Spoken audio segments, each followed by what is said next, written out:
feel like. You mean from when the games were supposed to start? Yeah. Yeah, I think that was like 5, 10 minutes late. If I remember when I was doing it, there was a previous match that ran late and pushed everything back. Mm-hmm. Um, but I think they should start soon. I was watching the main broadcast. They've been on for a few minutes. They're talking about lineups. So Mm-hmm. usually that means that the players are just about ready to go. Okay. What's up, everyone? How's it going? You're ready to cheer for the team. Yeah. Rah, rah, rah for the home team. Yeah, it's going to be great. I'm actually very much looking forward to today's games. I want to see exactly what happens. Can't hear Pruess. Okay, I can turn up my mic. Make sure that it's proper. Thanks for the heads up, folks. Now is a good time for us to balance the audio. Um, Hmm. yeah, Kostya, your mic must be really good or something because normally I always have to balance my audio much lower than whatever's coming in. Yeah, I'm using the. I just got this mic actually. I'm using this Blue Yeti. Mm-hmm. It's like, and yeah, it's great. Oh my gosh, yeah, Um, it's a powerhouse. it's hefty. Um, so yeah, I'm very happy. It's not even right in front of me. It's like to my side, but I'm gonna try to feel like it should be more in front of me. But it's very cool. I like it. It has like multiple settings based on whether you're like doing sound alone or if you're got like multiple people. Mm-hmm. Yeah, well, it's powerful. Hopefully now we're approximately balanced. I actually had to put you lower than me. I've never done that before. All right. Yeah, Can you that's hear cool. me too now, Charlie, or not?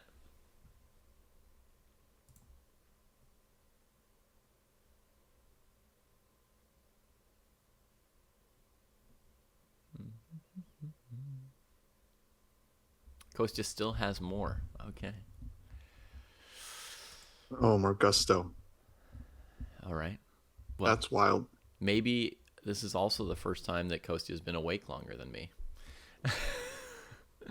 Maybe that's given him a boost. Yeah, my voice has very little gusto. So as much gusto as I can get from the mic, He'll take. the better. Yeah, sick. Oh man, imagine if there was a real voice on this. Yikes. Oh yeah, you need to let me send out the lineup tweet. Let everyone know we're live. Sounds good.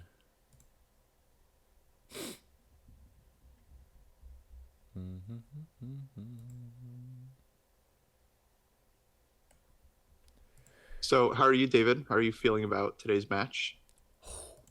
There are the boards. I got a first game. Um,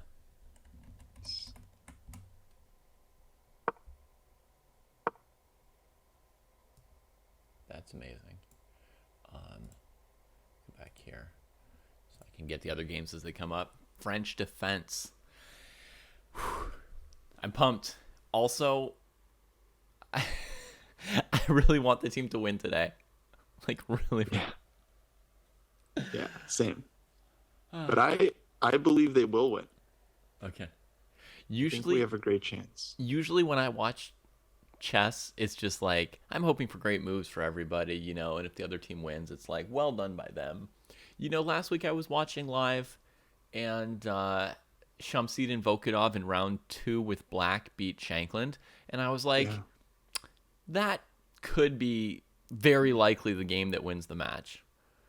Yeah, I Um, mean, I think that really like that set not just the tone, but like three steps above the tone as well. Like that set a yeah, course. That yeah. was hard to come back from. But my reaction was, hey, that guy played really well. Good game for him, like good match, good game. Fine, no problem, right? And we lost the match by one game. It was really close, but I said, fine. It's okay. They played well. They deserved it today. And I was proud that our team played really well in the last round and almost made the comeback. And I knew from that, that they were tough and that they could have won the match with any one thing going the other way, just as I had expected. And that was a really strong team. Obviously, I think they made the playoffs already yesterday, so it was one of the strongest teams there is. I just thought, they're a strong team. They played well today. We played well today. And, they just barely beat us. That's okay. I think today, again, it'll be a toss-up, but I will not be okay with losing. Yeah, I know losing would be tough. It's a very difficult matchup, and we got to say the other team, they're on paper higher rated in terms of the average. They've got Haruka on board 4, which is big boost for their numbers. And in general, like players from India are just very good at chess. It's just something about the culture. Vishy Anand last 30 years. It's just like Indian teams are always very, very strong. Yeah. Um, Is so, it potentially all just due to Anand? What's that? Is it potentially just all due to Anand? Like all the greatness now is just the inheritance? Yeah, I'd say he's certainly a big part of it. I did have to relearn that fact several times that Anand was India's first grandmaster, which I bet a lot of people don't know. Yeah, because no, it it's seems like completely mind such blowing. a crazy thing. Yeah, like what? Like how could that be possible? I had to look it up because a couple times I thought I was like, wait, was it Ramesh? Like I got confused, but like no, it's Anand. Anand was the first grandmaster from India, 1988. Yeah, which is just wild. And now they have almost 90. it's also essentially implausible because normally in any local chess community, and nowadays everything's so global, people may not understand this in the same way. But when I was growing up, if you wanted to get good at chess, it really mattered how many good chess players there were in the area you were from. Because that was how you were going to learn and practice and stuff, right? Like you weren't just going to go to the internet and watch a video lecture by a world champion. So generally, almost any local area needed to get better in waves, right? Like first you would need some IMs in that area. Then you would need like a couple GMs. Then you might eventually get a super GM, right? Then in the next wave, maybe a title contender, right? So for Anand to be the first GM but also become world champion, like it makes no sense. Like on whose shoulders was he standing? Right? Yeah. No, it's absolutely wild. And people call him like one of the most talented players like of all time. Like people that know something about chess, and I feel like they must know something. There is that would kind of explain partly why how he got so good, without having a lot of people around him like that. Yeah. By the way, hiss boo on Harika here. I'm a huge fan of hers, Kostya, and I feel like I'm allowed to say say that about somebody as long as I also like them. But E takes D5, E takes D5, and then an absolutely shameless line here, just trying to draw with white. Hiss boo. Hiss boo. Oh, hiss boo. Oh, I didn't realize what you said. No, I mean, okay, this for me is the biggest question of the match is like, how is Gukesh gonna do against like his friends, his teammates, and hopefully he just has no mercy. Yeah. I mean, actually, it is kind of wild. I think Levy made this point on the main broadcast just a second ago, but it's like there's 2 full teams from India, like with all Indian players. Yeah. And or like 90%, and Gukesh is like not on either of them. So right, there's 2 whole Indian teams, and we've got like the best active Indian player on our team. How is it possible? So did he get left out? Like I don't quite get actually why he's not on the team, because he's 2,700. I mean, he's huge value. Yeah. I mean, you said almost 90 GMs. I guess they could probably have like 5 or 6 competitive teams. Yeah, I bet they could. I mean, this league is strong, but yeah, they have multiple very strong female players like Haruka, Vaishali, Humpy Canero. Like, so yeah, there's tons of talent. Yeah, I don't know if Gukesh is actually the number 1. It could be Vidit. I don't know their ratings right now, but it's very close. I think Anand is actually still Yeah, not as 2750. tops, So and he he's still does play some, although like he's playing a little bit less. Like, he was acting as cheerleader during the Olympiad, which was pretty cool. He was Mhm. like really really encouraging towards all the young talent. So Yeah. yeah, bishop f1, good move by Harika. Um, she wants to play g3 and get rid of that knight at some point, and then redeploy the light squared bishop. Feels like a slight edge for white, but Gukesh does have the e file, so we'll see what he has in mind. Nice, Hmm. nice. It's a good move. Yeah, I mean it's rapid, so it's very hard, I think, to force a draw as white, unless you just get kind of lucky with the with the opening. There happens to be a forced draw available. Mm-hmm. Good time usage by both players, like paying enough attention to what's going on, but not tanking on stuff that's not super critical.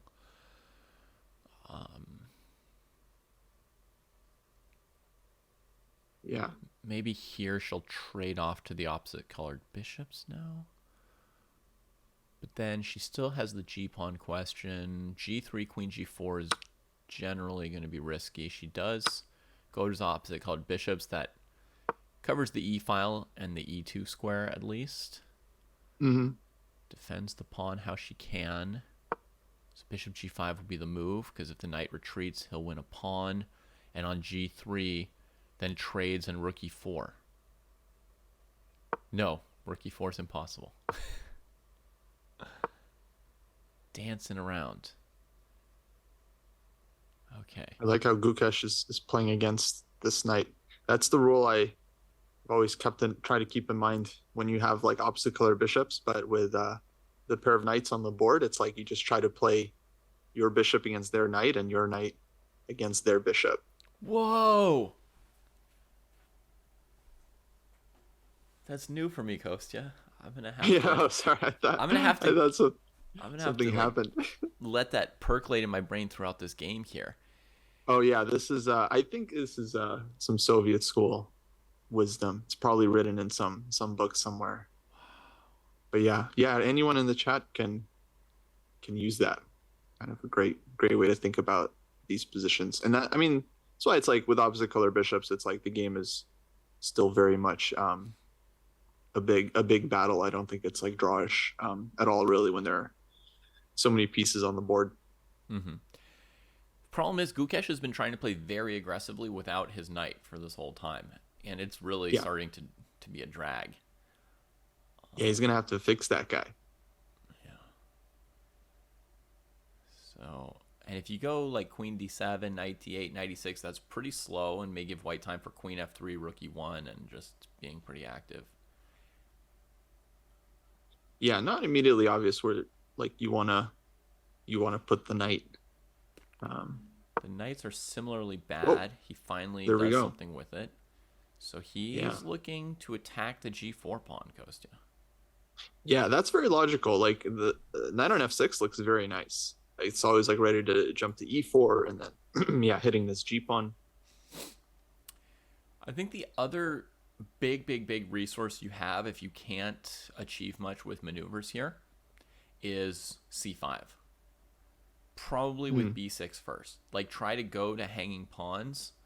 Your dark square bishop will make d4 kind of hard for white to maintain. Yeah, or I even saw Magnus play a very similar structure as Black, play c5, and then just take the Isolani with I think it was a very similar like assortment of pieces. Mm-hmm. I kind of want to revisit this game, but he won this like rapid game in the it was like the World Rapid Championship. He was Black, and he just like goes c5, accepts the Isolani, and then ends up outplaying his opponent. He was playing some strong grandmaster. I think it was like Shamanov or someone like very decent. But yeah, somehow managed to just get active, and then he had like just a little bit of pressure, and then he got like bishop versus knight. He was better, and then he broke through and won. Harika getting Oh, can very send. enterprising there with c4 herself. Rika goes c4. Yeah, I feel like White's gonna have some weaknesses here. I'm starting to like this a lot. if he had taken on c4, she was going to take on b7, and his whole queen side is basically, a trash heap. So he lets her take that d5 pawn and grabs g4. Oh my gosh, this guy is so good. Yeah, this is very nice, right? Because it's still equal material, but like yeah, White's d pawns are now White has two Isolanis. So Yeah. and he's got Bishop f4, which is going to hold on to c7, which I like. Yeah, Also, there's otherwise no rook rook c1 c1 and anyway. you'd say like what are we doing here? Oh, this is difficult. There's no rook c1. How do you activate the rook here as White? Right. Bishop c4. So now you would think knight f6, but it may be trickier than that. What's White's plan? King f1, rook e1 is the Right. first plan that occurs to me, Kostya, and there's knight h2 check. So that's not the plan. Mm-hmm. What is this move? This bishop h4. Well, I think he was threatens threatening. to play with his knight against her bishop, Kostya. Yeah, threatening to exchange. Yeah, very, very smart. That amazing bishop that was stopping the rook from coming to c1 or e1. He was ready to just trade it on g3 and say, like, my knight's going to clean up in a pure endgame. Yeah, that night, like four doubled pawns. The g4 outpost, like h5, and yeah. So she has to hide on h1 with that poor thing. Tickles d4, which is already dead, right? There's already Oh, rook now e4. b5, and if bishop b3, you can take on d4. Oh yeah, But b5 probably okay. White will go back. Bishop f1. yeah, bishop f1. Now, I mean, you can already go rook e4 here, and the pawn's dead on f3. Bishop d4 check, king f1, knight h2. Oh, rook e4. So nice. this is playable, but the thing is, you don't want to take on d4 with the rook, really. But you have this resource here, and here you tag the bishop. I don't think this is. There's going to be something bad about this for black, and he won't play it. But if the king goes this way, you have this. So you could go rook e4. The problem is probably a move like, I don't know, bishop d3. Then you can go rook d4. Maybe king f1 first. Yeah, maybe something like king f1. Oh, he's played rook e4. He's played rook e4. Yeah, she was ready for it. Knight g3 came quickly. Bishop e2. Oh, she didn't trade rooks instantly because of the double attack on b2 and f2. So he was ready to take with the rook. That's what I missed, Kostya, was that you can just go take with the rook. Mm-hmm. Normally you don't want to trade the rooks if you still want to win, but yeah, a second pawn is good. So bishop e2, that gives her a chance to save the rook, I was going to say, but no. He keeps the rook. Yeah, well, I feel like this is now very clean because either White's forced into a bishop and knight endgame down a pawn. Gosh. So has to be huge winning chances here for black, right? f5. I mean, looks winning. Looks I winning. hadn't seen this detail. Right? That even or White would B2 have to just go super passive there. Mm-hmm. Oh my goodness, he's so smooth. He would have beaten me 500 times this game. I mean, it's Gukesh. It's the Indian Mozart of chess. Yeah. No, this is just unbelievable, this game. That poor knight. Very clean. That poor knight. I mean, this is to keep his king out of e5. I assume he could still go to d6. No, he trades. For some reason. He really wants e5 for the king. Well, yeah, sure. That's a good reason. Mm-hmm. Yeah, I wonder if we'll see king e5 here, just establishing. But then knight f4, some checks. You want to be a little precise here. But it seems like it's Knight f4, g5. Yeah, exactly. And then I don't see a move there for White. Knight g6, king d5, knight e7, king e6, and the knight is stuck. Yeah. Oh, David, I'll be right back. 2 Yeah. seconds. Man. Apparently, Gukesh has read that some book somewhere by Kostya, but for the rest of us, how do we get our hands on it? Let's see how some of the other games are going. This was beautiful. I'm just going to quickly click around, see what we got. We got Nizhnik in a tough position on the defense here with black. Very tough. How's Chris Yu doing? It looks like Bhaskaran has sacked a pawn against Chris with pretty good chances for black. Now looking to trade queens. Take it to the end game. D4 pawn's very loose. Oh my goodness, he leaves the bishop on b6 hanging, takes this thing. He wants bishop d5. Chris Yu is trying to come thundering into this game. This is a key moment. I was enjoying watching one game all the way through, but this is a crazy moment. Let's see how Sabina's doing. She has an equal position against Arjun Erigaisi. A minute less. Yeah, similar Let's check this structure out. there. Knight comes in. Okay. Reasonable choice. Now, we might see bishop takes d5 here from Chris anyway. No, okay, he's going to trade off that bishop that wasn't looking that hot. He can't go rook a6, rook a6. He could go rook to, yeah.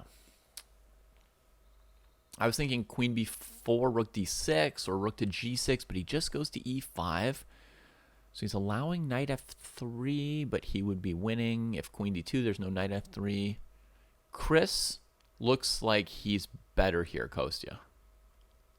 Yeah, I like his position. This bishop on g2, it just smiles, the whole chessboard.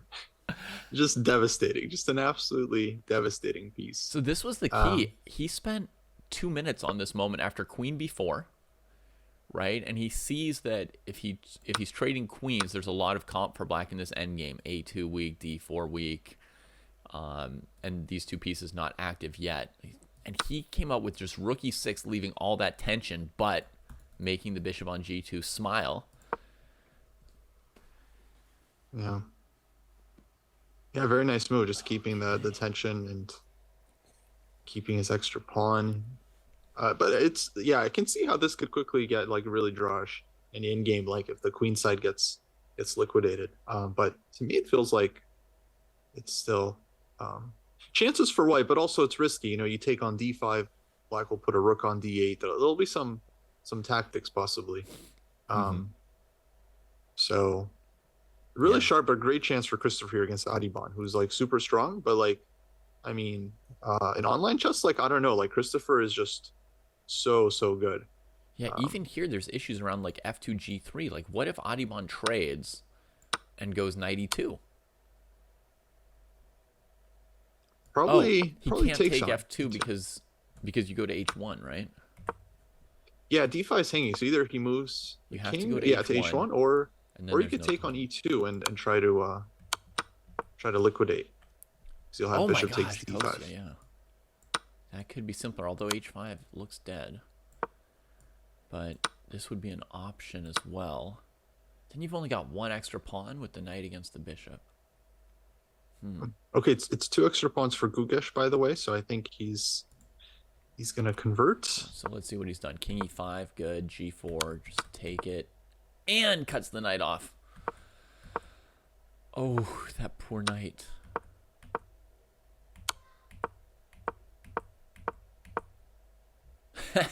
Taking some squares from the knight. Poor piece. Driving it. Yeah, this is beautiful. So he's well on the way. And yeah, Ilya, I think Ilya's fighting, but could definitely nothing clear there. Yeah, Ilya's position is definitely tough. Like, even though his bishop got out, the knights are really good. Oh my god! Oh, okay. They're fine. I was like, what? Did someone blunder? I was like, who blundered? What blundered? What happened? Okay.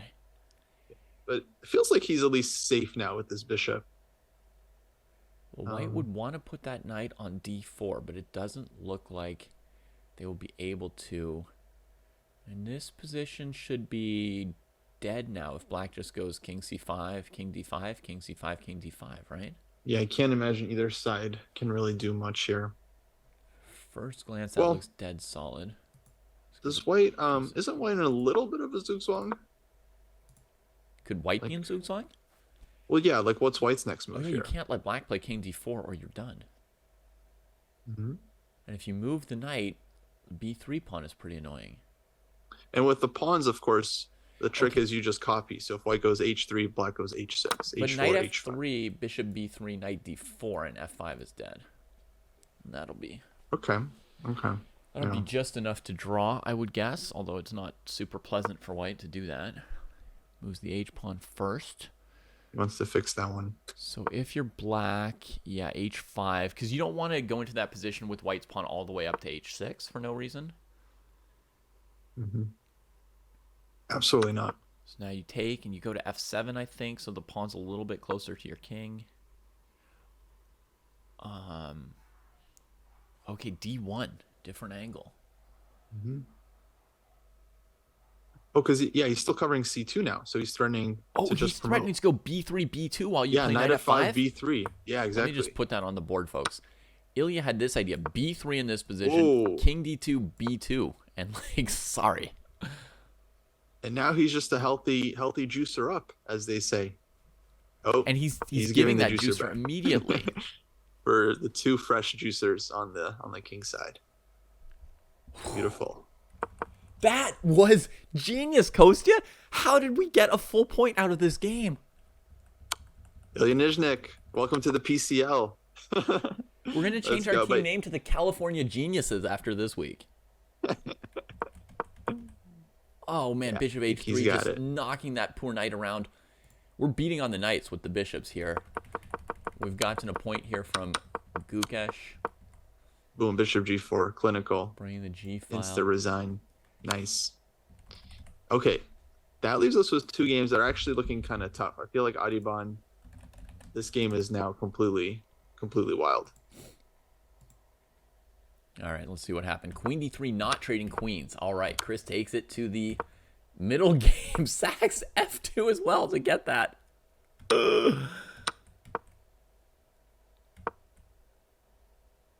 What? Yeah, is I he don't like doing? this. I don't like this. It at looks all like he for white. lost the game to me. Maybe Rook e7. Rook f7. Rook e8 and draw, maybe?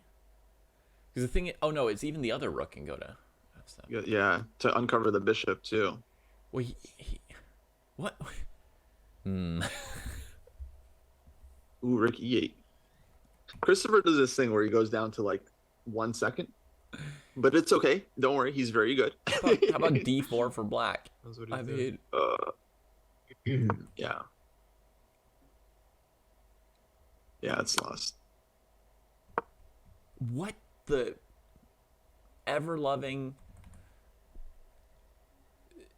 So we lost a full point there, pretty much. I mean, this board was amazing for him. Bishop b7, and he avoids the queen trade here. His Should have alternative gone for the end game. would have been to go boom, boom, boom. This is the simplest alternative, but like this was an option when he chose to avoid the queen trade. Mm-hmm. 2 pawns up for nothing. Ah, Yeah, tough one. that's a heartbreaking breaker. Queen d3, queen b2. Oops. Maybe he didn't even see queen f2, Kostya. I mean, what else would explain what he's done here? It's possible he blundered it. Yeah, I'm not sure. But Damn. unfortunate. He was playing Okay, like Arjun a is genius, winning but it was a as well. complicated position. Shoot. Yeah, but I think it's still it's a good, like, he was very close there. So I feel like he's gonna win some games this match. That was the big game to win for him. That would have been nice. That would have been nice for sure. But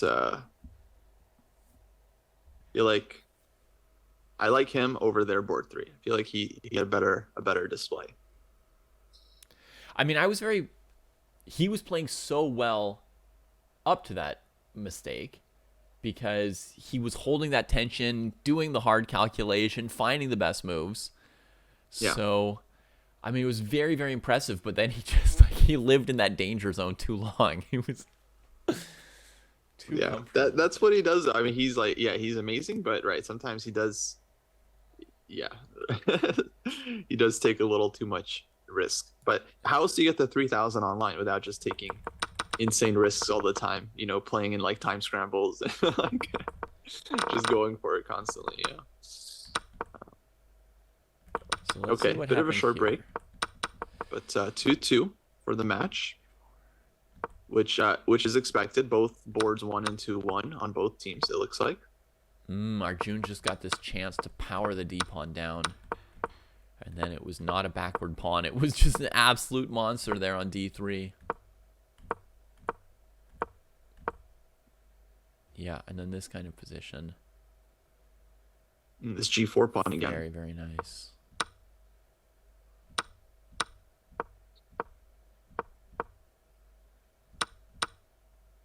Yeah. Great game from Arjun. Yeah, Arjun also good at chess. I don't think he has many doubters at this point. Right. Yeah. Oof. Wow. Okay. So the players get like a 3-minute break between rounds. I think Yeah. we're a little fortunate that Ilya was completely winning after that simplification in a game where he was defending. And definitely unfortunate on Chris's board. So we get 4 wins from black and all wins for the top boards. But boards 2 and 3, you could see how close those games were.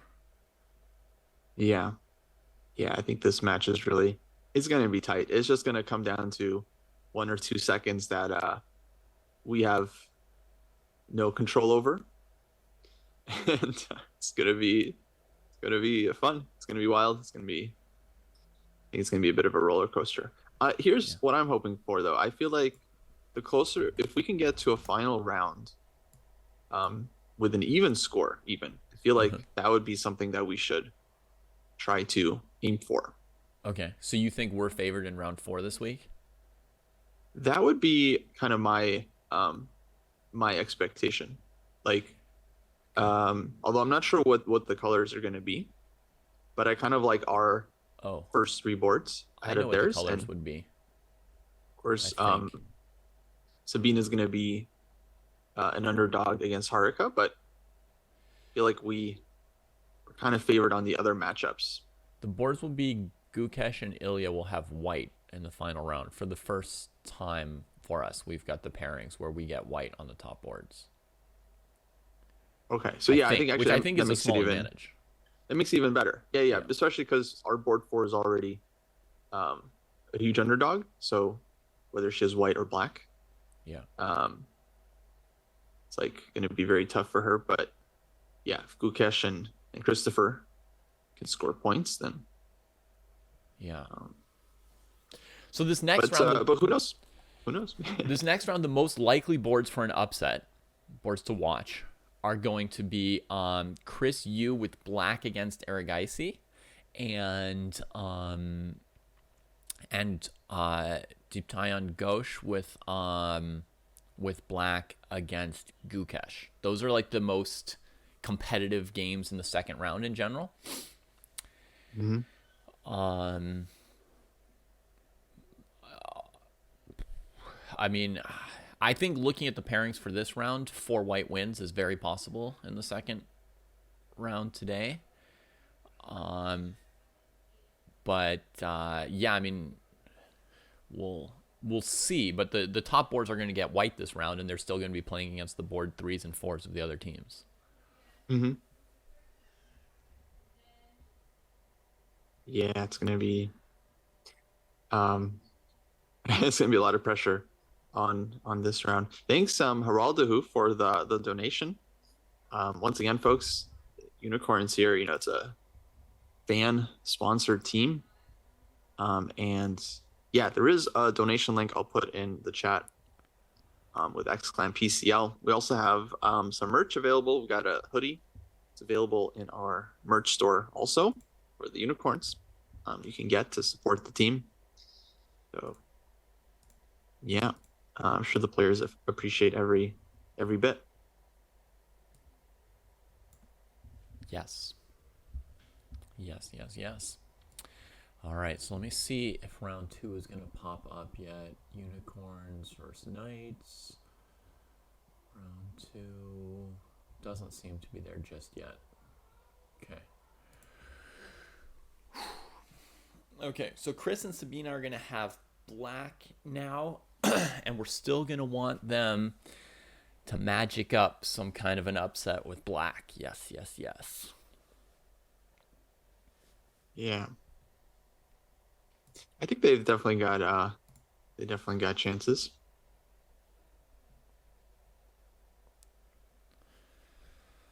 Especially Sabina, I feel like against their board 3. I feel like that's gonna be a good chance for her. Well, this round she's going to play their board 2, Audubon, I think. Mm-hmm. Then the next round she'll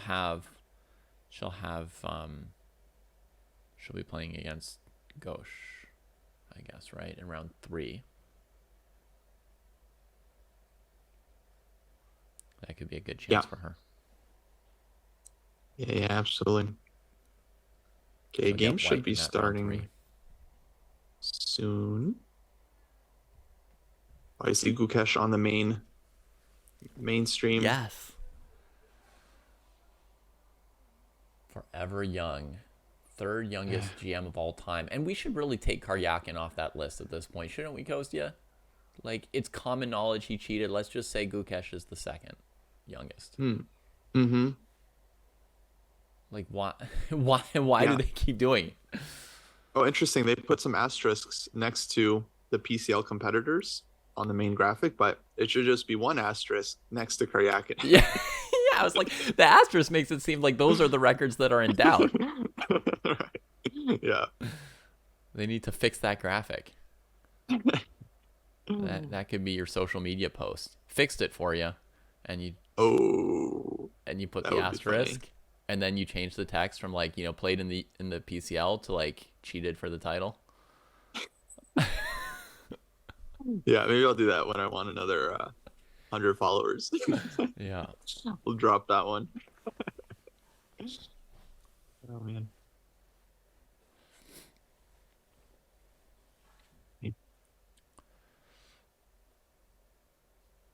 I've refrained from doing that a couple times. It's all over that. Yeah, lately I've been trying to avoid the online firestorms. I feel like they're not worth it. Oh yeah. I've got no problem with a firestorm if it's about an issue that you care about, right?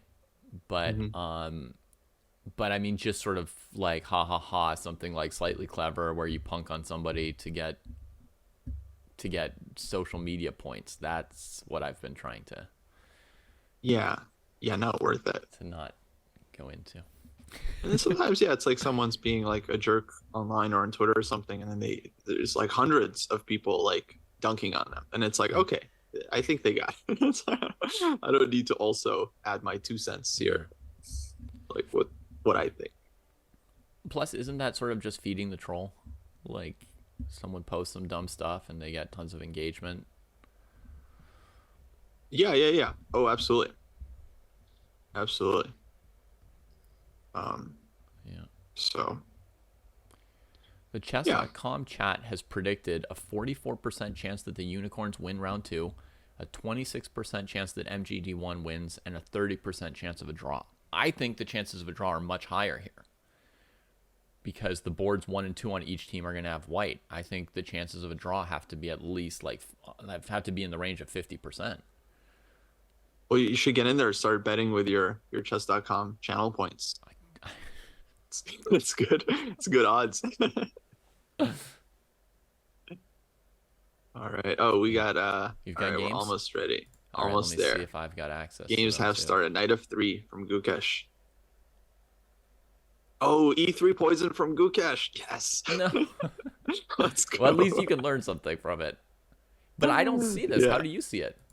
We both can. I'm following it on the live broadcast. Here it's coming. Oh, and they're finally putting it at the top of the list, so you don't have to like scroll through every single game played in the entire league to find this. Okay, Kostya, let me be the one to teach you something. Look at this position. Yeah, Gukesh. Who is it good for? Wait, which position? Yeah, Gukesh. With B3. Yeah, I just had this position in my round 9 game here down in Los Angeles. Very Right. similar. I think Black's bishop was on E7. Right. So this is very important for you to hear. Whose position is better, Kostya? Well, it's the opening, right? So there's still, I don't think anyone's really better yet. Okay. Who do you think is better? Black's position is already mildly preferable. Never play this, Kostya. What? Why do you say Black's better? This white position is stupid. Well, that's one word you could use. Here's the idea, David. White is waiting for Black to play to push the pawn to C5, and then White's going to go D4 there. Okay. Here, Black is kind of going after this D3 pawn. So Black is trying to like refute White's play essentially by like doing this. But there is pressure on D5, so that's why like you can't always just keep the bishop on A6. No, forever, you just play C6 here, and Black's so beautiful. C6 might be met with B4, and then possibly even B5 ideas. Okay. It was Rook C8, but I'd be very tempted by B4 here, just to start to push the Black pieces back. Look, David, I'm sorry. By knight like D5, taking the center pawn. Oh yeah, also How knight much D5 are we might be- trusting this guy? might be hanging. Yeah, I'm sorry, David. It's like this is a new setup. You know, it's like it looks a little weird, but it's just a delayed fighting for the center. No, it's literally bad in this position. Just C6 for Black at this point, and it's like, what kind of an opening is White playing, and why? Just like double fianchetto. I mean, hedgehog setup. Yeah, just not good. I'm sorry. It's playable. It's very playable. I mean, Gukesh is not the only. I didn't even know he does this. Vincent Keimer, he's the big dog that's doing this like every game. Anybody who's doing this is not a big dog. They're a big dummy. But it's true that Gauche is playing it very weird now with like trying to win D3 straight off the bat and then not winning it, and now playing Rook C8. There's a couple good options here for Gukesh. Like you mentioned, B4, B5 with a pawn on C6 might be even better without a pawn on C6, right? Like that could be annoying. But also this knight D5, like, are we sure of it? Okay, he's taken B4, but let's just have a look at the most obvious possible line. You take this pawn. What does Black have in mind?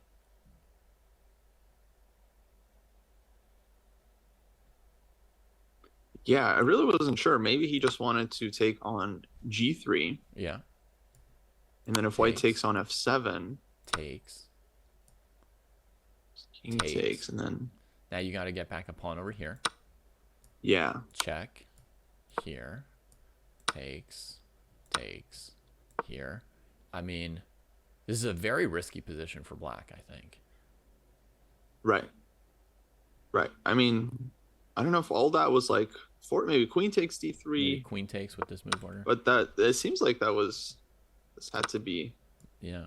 But with Queen takes, then you really got to worry about the D7 square, right? Because White's coming in. Mm-hmm. You can trade to the end game. That's a forced loss, I think. Just unfathomable. If you go after the bishop on G2. Oh, Rook D7, you can take and defend the mate. But simple. Chess is an easy game, right? Just break through the 7th rank since you have it. That wins for White. Yeah, I don't know. So that looked pretty risky for Black. No, for sure. Yeah. I don't know what he had in mind, but Rixia was played like relatively quickly. I was like, he didn't spend a million hours. Quite quickly, and I was like, I don't know if I believe this guy. And then Gukesh believes him, right? You said, yeah, he went B4, B5. Yeah. But I think, getting this pawn to B5 is pretty good for White in in the Carlsbad kind of structure if this d pawn came to d4 at some point. Yeah, you And still even don't with like this for white with like d4 square? no, I like this for white now. I didn't like black's knight c5 bishop a6. Like that was too much. Mm-hmm. That was too much. I just wanted to tell you not to play this opening, but Gauche was like messing it up really fast. Yeah, For the sometimes plan. that's how it happens, David. It's like, white's just always worse out of the opening and then somehow they win the games. It's just total mystery how it could be possible. White's worse, but somehow does well. That is true. A lot of times it's like, but that's the thing. This is all about the structure. This opening is not about trying to get an advantage out of after move 12 or whatever. Mm-hmm. Like very often, the games are just going to be equal for a while, but you get some structure. You get this like half open C file, and yeah, you could play another opening, get a structure as well, but have a good position. Yeah. Good, but also at the same time, I would say a lot easier to handle from Black's perspective. Is this accurate or not, Kostya? Max is saying, David, obviously the point is to provoke Black, like to get Black to do something like knight c5, trying to win a pawn on move 10 erroneously. I would say provoke is not the most accurate word there. Okay. But there is something to be said about playing an opening where Black has multiple setups that are completely fine, right? Like tons of normal options, and yet still it's like that's the difficulty for Black. It's like you have all these normal moves, but there's never going to be anything that looks quite right, quite perfect, and that's how White is able to create pressure. Because from my position, you can consider me provoked. If that was the plan, it works on me. Now, Gukesh has played a very surprising little plan here, Kostya, or maybe not like extremely surprising, but a bit of an unusual plan, right? He takes this beautiful, solid little flexible structure White has, right?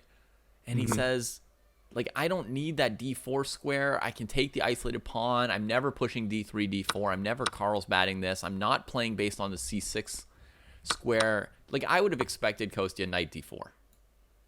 Yeah. Right? Like looking at c6 and f5 and preparing to put a rook on c1, play through the c6 square, and attacking the d5 pawn.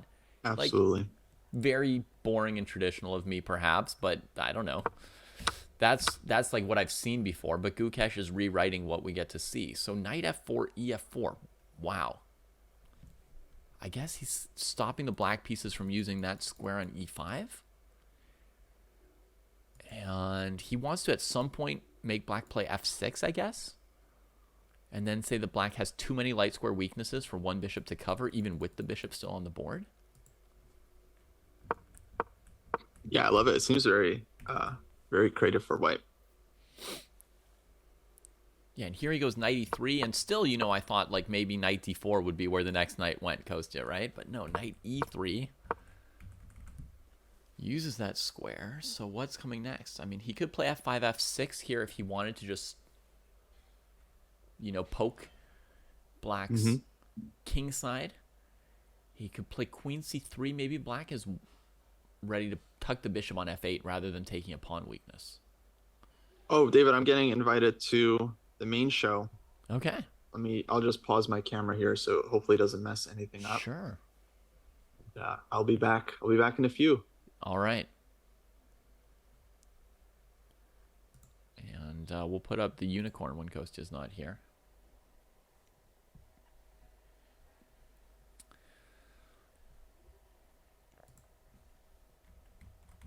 And see what we can see here.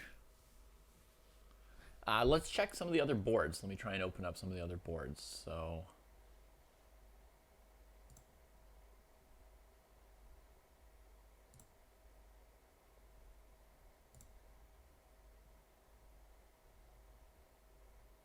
we've got this one. Let's see if we can get them all up here. Chris against Arjun. Wow. All right. Fazor playing the Caro against Adibon. This is a very, very difficult line of the Caro Khan. Oh, no. It was a delayed advanced Caro Khan? That's a little bit weird. So the difference is that her bishop's like way out here. Oh, that's the difference here. Huh. Interesting. Normally you'd have this position, but the bishop would be on f8, basically. And black would be playing, you know, knight f5, bishop e7 eventually. It takes a while to get the bishop out of the way. You don't really want to trade the bishop, but it is nice that you could castle. Insisting on trying to trade black's light squared bishop.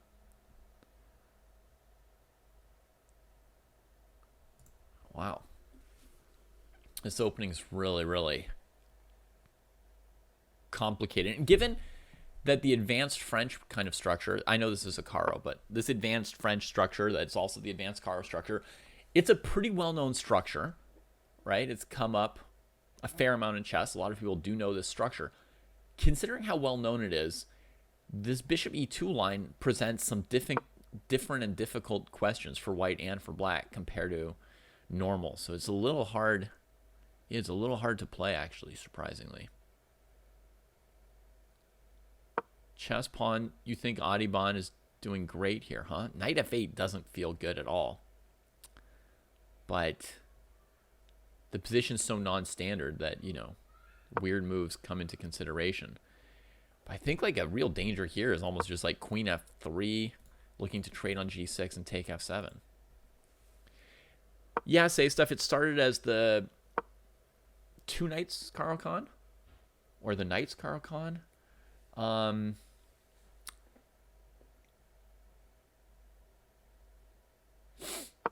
Now looking for knight f4, and then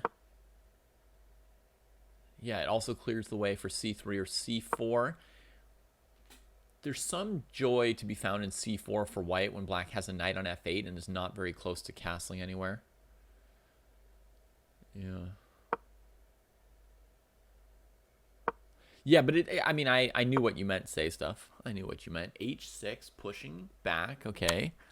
Stops the f-pawn, but you're definitely going to have to trade that bishop. And why is that knight on f8? Does white want to trade it, Falk? Sometimes. Apparently this time. So here white can go knight f4, bishop h7, g4, knight h4. Okay. Yeah, it's odd. I also like white's position, say stuff, yeah. Me too.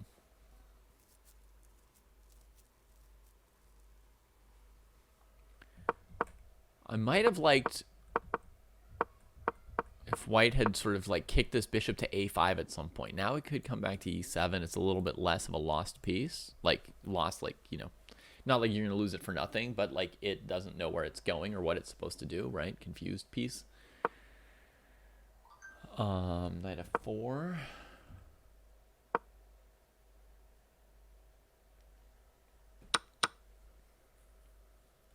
Knight h4.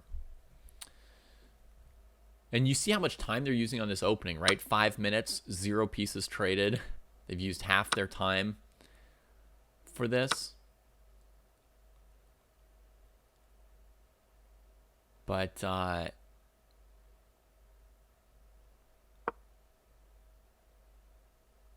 think it's appropriate because this line is just so difficult and complicated to play. Yeah.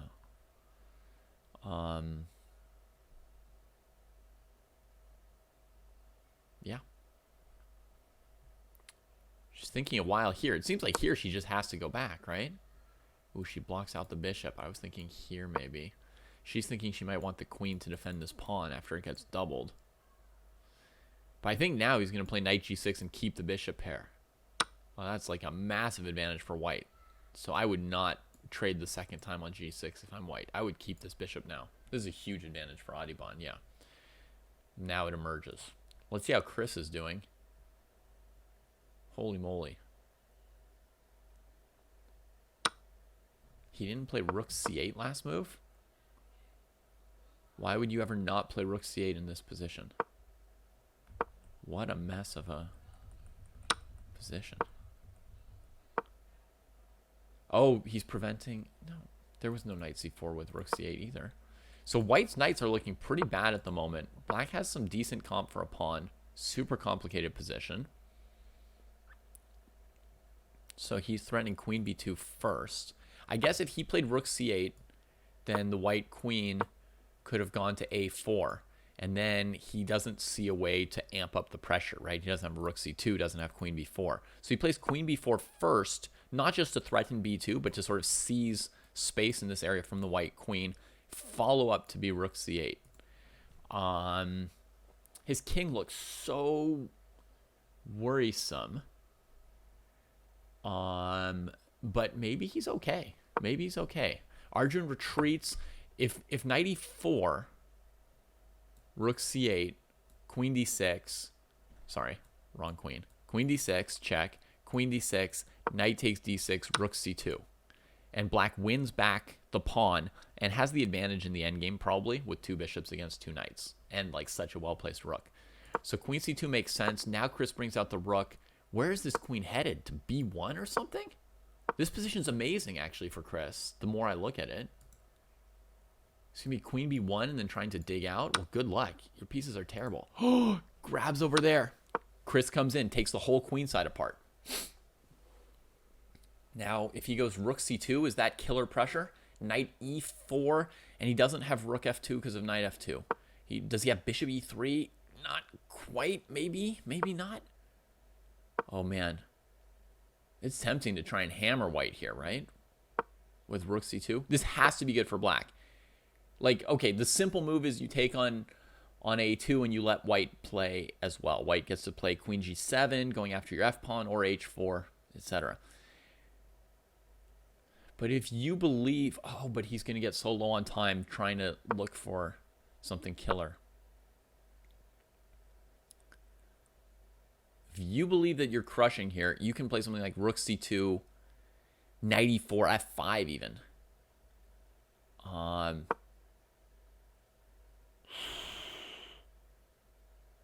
You like the idea of taking on a2, then trading queens and losing the endgame because you've underestimated the h-pawn. If you did take on a2 and traded queens, black would be better for sure. You've got the bishop pair. You can handle the h-pawn. Queen c2, I do not like it. I do not like it. Look, here's what I was thinking. Rook here. The most angry option of all, like this. White can't give one of these checks because rook c8 hits the queen and drops the knight. So the knight goes to g5, I think. And now I want to play this move. Oh, it's because I'm an idiot. Takes, check. Oops. Oh, no, my king doesn't have to allow queen e5 simplifying. Okay. I'm not an idiot. Look at this. Look at this. And then if white defends f2 with like queen h4 or knight h3, you just back rank them. Okay, let's go back to what happened. Queen c2. Yeah, of course. White just dodges it and tries to take this. What did this do for you, Chris? Why did you do that move? What's he going to do now? Bishop a5, trying to win trap the knight. Then there's knight b3, and you're still sort of dangling around. Oh, queen c2 was bad, and he's getting low on time. How are other games going? Let's refresh this position. Queen c2, weird. Trade, rook trade. d4, takes. Jesus, great play by Gauche. No, why is this guy so good? No! Oh my god. Okay, we're hanging in there. Dropping our pawn. Ow. Trades. Going to the end game.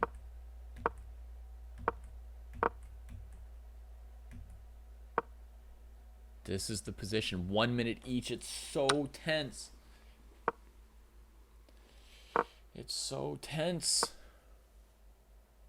Yeah, he might hold it, huh? He's picking up the b pawn. Oh my goodness. Goodbye, my little unicorn. All right. So he's got knight c7 with tempo and then knight e6 if you take. But the rook and pawn ending looks drawn if you take on c5 as well. Oh, I don't think he's quite got it, Kostya. Yeah, I have to take f2's hanging. Yeah, that's unfortunate. That was the only chance to keep the knight versus bishop. And now, I mean, probably immediately draw, right? Black just runs the c pawn. Well, then the king can tricky. take it. Okay. Well, as long as he can't immediately liquidate.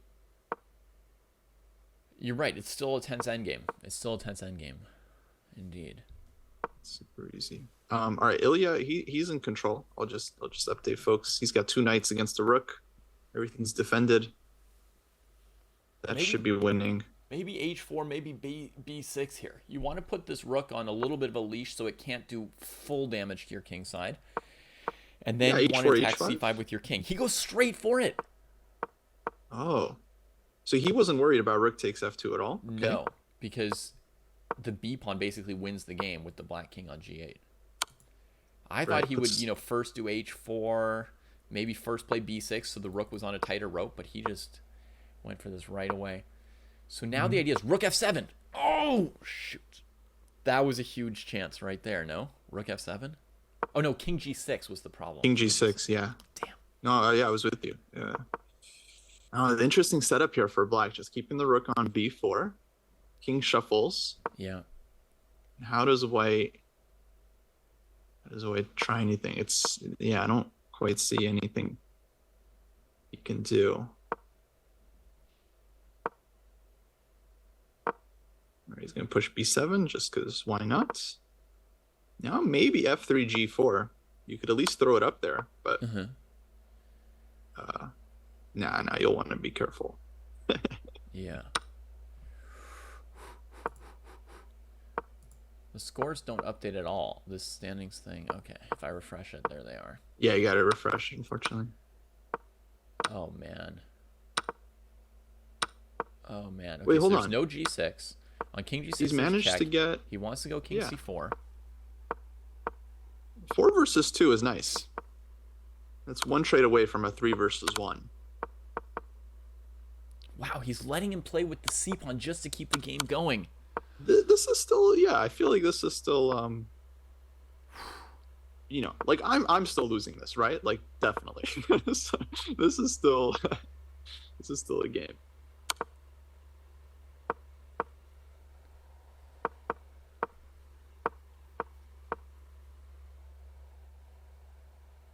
Yeah, all 4 games are like very tense right now.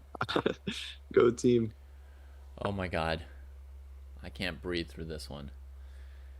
Oh shoot. Something bad? No, I have no idea. Okay. Yeah, actually, I think it's not great.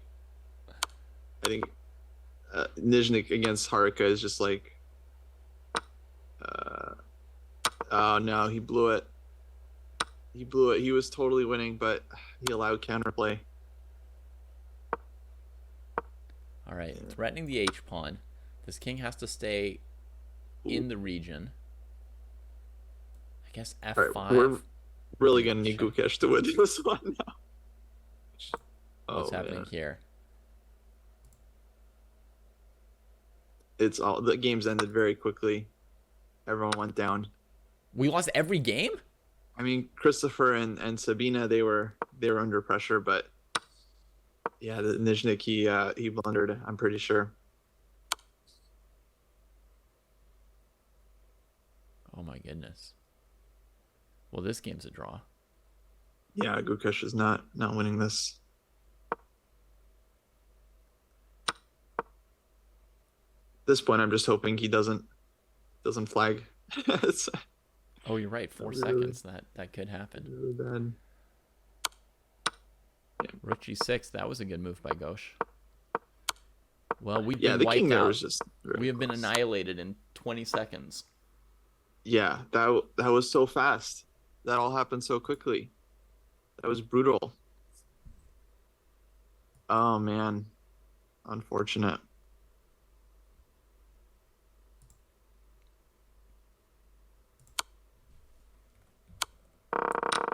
Yeah, we're gonna need some unicorn magic.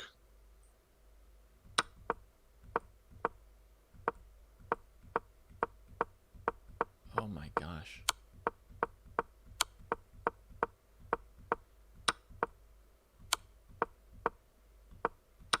Ah!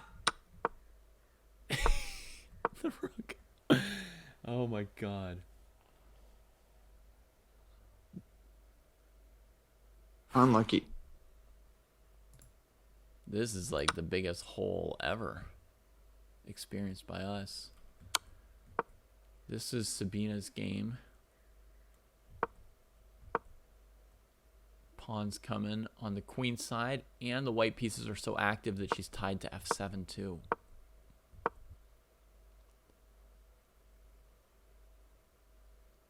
Yeah, unicorns are going to need a big round, guys. We're going to need a lot of thoughts and prayers for this next round. And blocks, yeah. Brutal. And Ilya had 2 knights against the rook, but it's a bit messy. Got the king trapped. Oh, that's sick. If he took on f3, she was just going h3, h2. Oh, man. That was a sweet move from Harika. f3. Oh, yeah. God. Insane. He never had time. I know. Pawns everywhere. Dang. And now it's like pick which file you're going to be cut off on, and the other one will queen. That was... I tried to protect you. You were on a different game. Oh, man. That was sick. She murdered him there. Yeah, somehow his knights just like got stuck. He was never able to push c6, c7. Yeah, the classic knights stuck defending each other, unable to do anything. And then the rook came out when it was time to finish. Dang. That was pretty...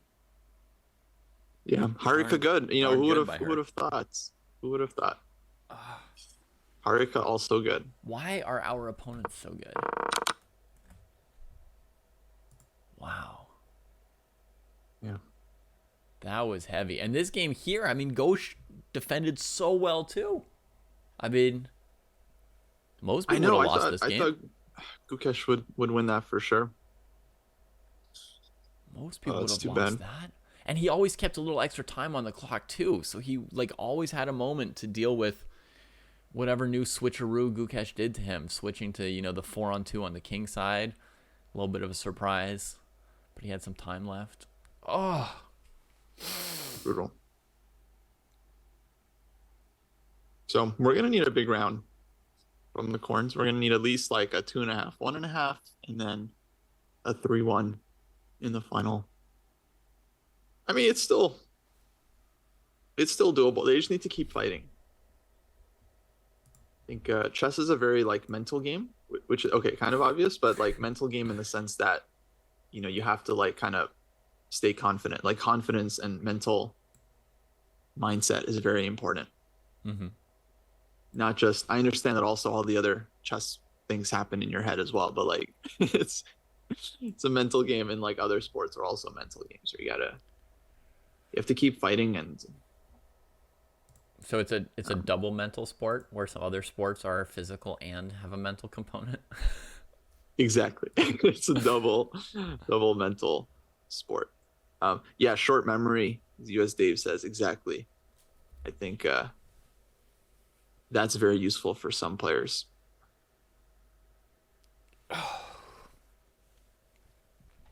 Yeah. Oh, the brutality of it, Kostya. I have been... It's hard to watch games when the result is important, especially like a student, you know, like important game or important round or something. Yeah.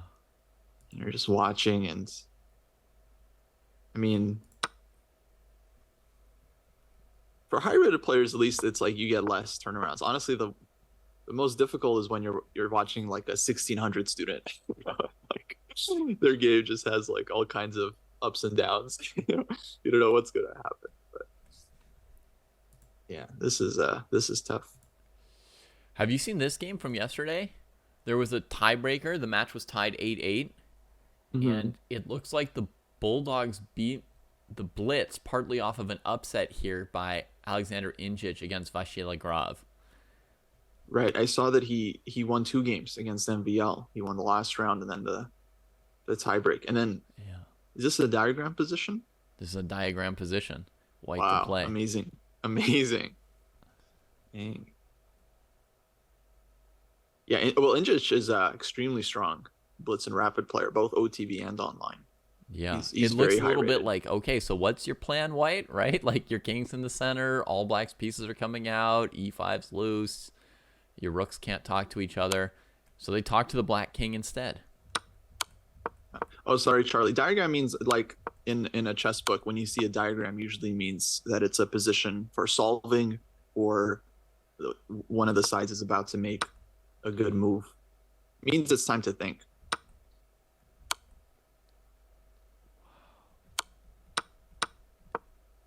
That's insane.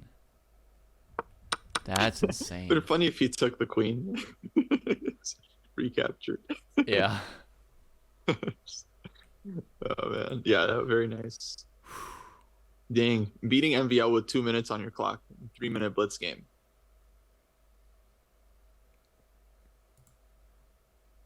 All Yeah. right. Can I get boards?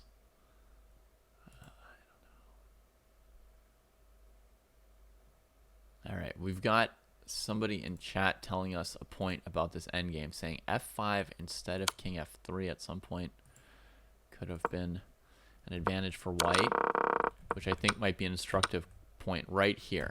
Yeah, right here, Kostya. And look at this. Black immediately played f5. So, like, Gauche was... Whether or He not was he on knew it. everything, he was on the level with the instincts of what to do, right? But somebody's telling us that f5 cramping the black kingside pawns gives white really good chances here. Oh, because this king is still in time. If c4, king f3, c3, king e3, black's pawn gets stuck. Um, Yeah. I can understand why he just immediately played king f3 to get a tempo up on this, but wow. Right.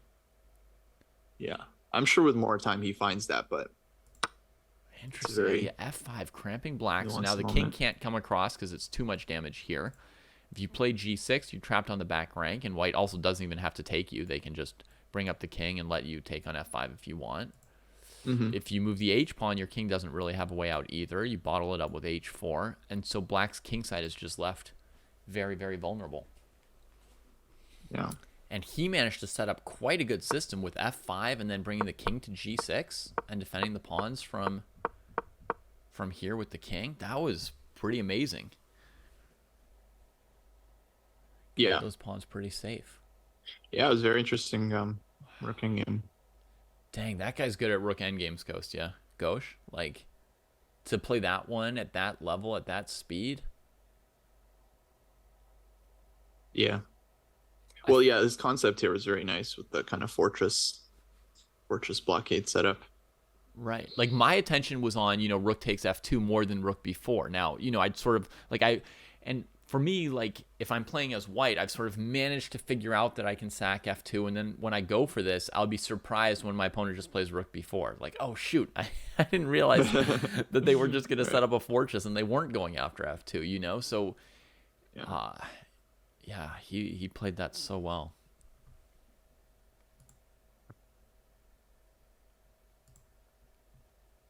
Okay, I think they're back, so we'll have games soon. Okay. Man, it's a tough league. Every week there's like teams that I thought are really strong just getting destroyed by other teams, and I'm like, oh shoot, there's an even bigger even bigger Goliath here. Yeah. Yeah. Yeah, pretty much every team is very strong. We were fortunate to win against the Bulldogs in round one. They've won 2 matches since then. They're a very strong team. That was a close Yeah, match. that makes me feel better that we beat a pretty good team. And then we got a mildly tough pairing in round 2 because the Knights might be even a little bit better than some of the other teams that are also good. And that we lost by 1 point. And now, unfortunately, even in the 1-1 bracket, we're facing a very strong team. We got clocked in round 2. And, yeah, struggling.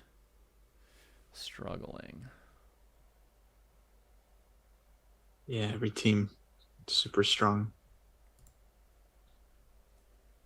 So hey, it's what makes the league fun, Yeah. and we still have a chance. So it's like it's 3 wins or 3 losses before you're either in the playoffs or out of the league. It's very brutal, actually. It's really Very brutal. And I've been you're looking just ahead to gone. week 5, Kostya, Yeah. because, since the season started, I thought, we'd be a sort of middle of the pack kind of team with very stressful close matches against pretty much every team. Mm-hmm. And I've been thinking to like round 5, I was checking out the lineups and I was like, I see one or two teams where we would be slight favorites, because it's like it's easy to see the one or two teams that stand out and that are better than us, like let's say Yeah. Chess Bros with Magnus, right? Right. So I could see 2 or 3 teams that seem to like stand out as being like considerably better, and then a huge ocean of teams that were about the same as us. And then I was like, I see 1 or 2 teams that we might be slightly better than. But Yeah. now I realize by the time we get to week 5, those teams will have been eliminated in week 3 or 4. So we will have to play like a really good team, For sure. I mean, like a lot all of the it way might even through. just come down to schedules. Like there'll be different players available for different teams, and Mm-hmm. especially I heard for female players, there's a lot of like FIDE events coming up, which um, might be difficult uh, to field some of the top female players. So who knows, like what can happen? Mm-hmm. But I don't know. I think we have a really strong team. Like we just have so many like promising players. Like especially we've got like the online geniuses like Robson and Christopher Yu that Mm-hmm. just like punch way above their weight. Mm-hmm. And yeah, our team has charisma. Got Yeah. some team magic. Well, we do. I mean, you don't want to put any pressure on a kid, but we do need you to land some punches for this team to really You need get me going. to land some punches, No, we need you to land some punches. David. I'm not strong enough. I can't. No, I no. wouldn't be able. I wouldn't score any points. I understand, Kostya. I'm in the same boat as you. I'm just saying we need you to land some I punches. mean, Otherwise, like, what's the point of having somebody who's really good at online chess? I'll try to help, but we'll see. We'll see. All right. Round Okay, got 3. games. Round 3.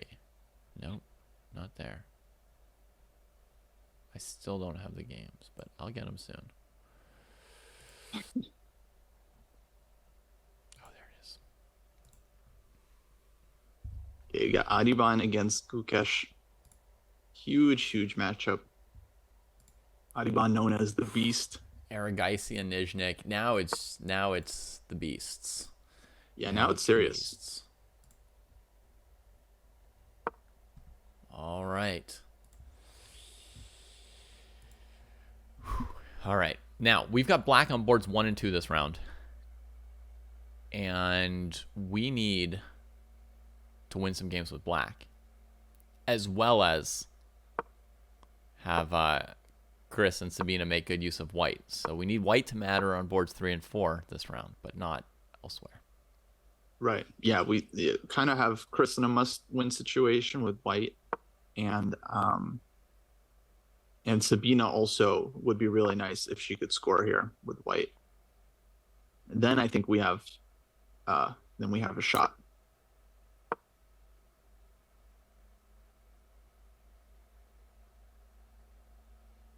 All right. Let's make this round the turning point in our season. Let's make this the round where the unicorns just take off, start flying, leaving a trail of rainbows behind them. Here we go. This is it, guys. What's Gukesh thinking about here? Interesting. So they actually have the same position after knight f3, knight c3 on the Christopher Yu Haruka game, and Haruka played a6 in this position on move 4. So Gukesh here, he's still thinking. There's like a million different options here for black. He goes knight d7. Okay, well there we go. I guess he was trying to pick an option that's I guess less common, and one that maybe Adiban wouldn't be super well prepped for. Damn, look what Aragai's throwing at us. He's trying to checkmate Ilya, like straight out of the gates. Look at this thing. Yeah, Knight on e5.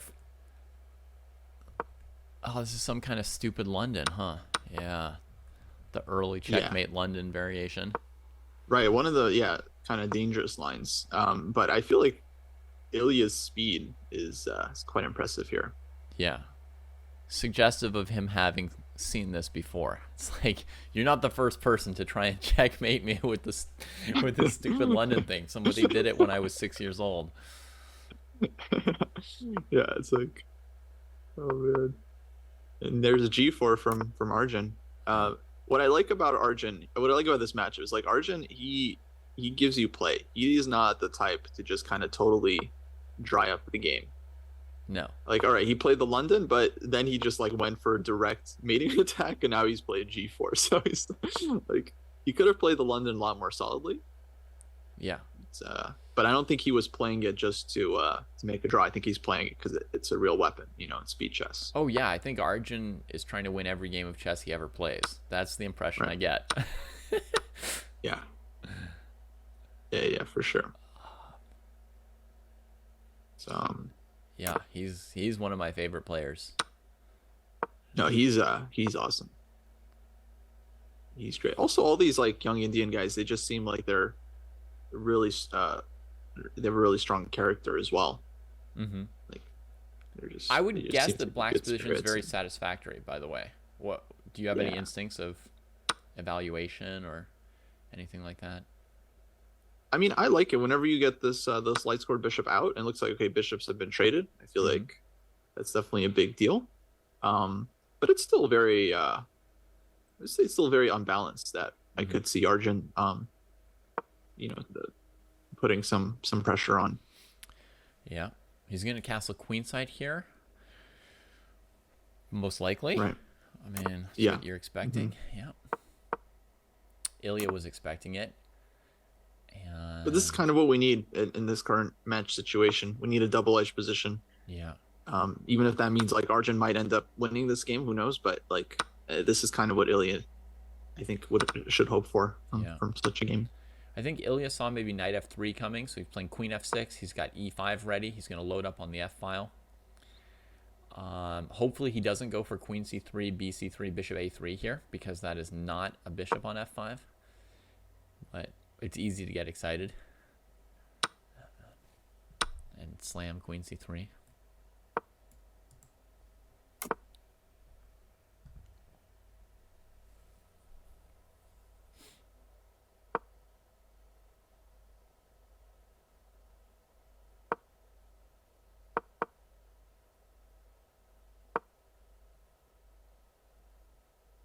Okay.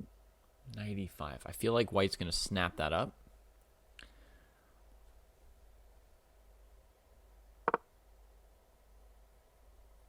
Yeah, it's knight starting like knight d3. That's very unpleasant. Yeah. And even like knight g6 and white's position is a little bit shut down.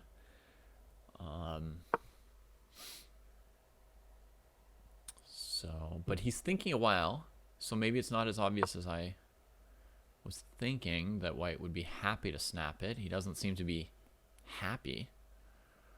Not just gobbling. Yeah, it's not an immediate decision. I wonder if he's trying to just figure out his next move. But I feel like in this situation, you would take first, see how black responds, and then think. Because feels like black is a very okay. Well, there we go. He's like, nope. Wait, Michiko Knight says b3. we've already lost this game here against Gauche. Oh, because the c pawn was coming to c3, but then she recaptured with the queen, not the knight. Or he recaptured with the queen, not the knight. Oh, because if you take back with the knight, I think she can save the thing by taking and going here.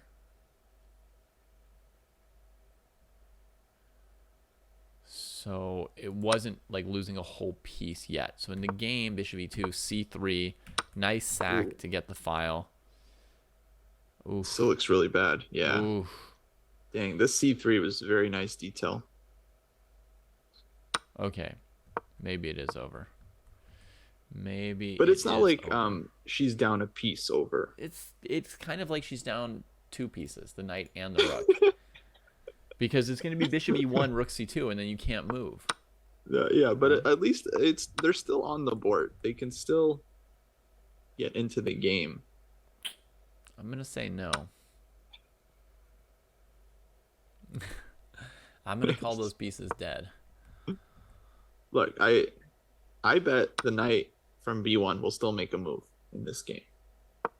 Okay, here's a variation for you, Kostya. Rook c1, bishop d2, rook b1.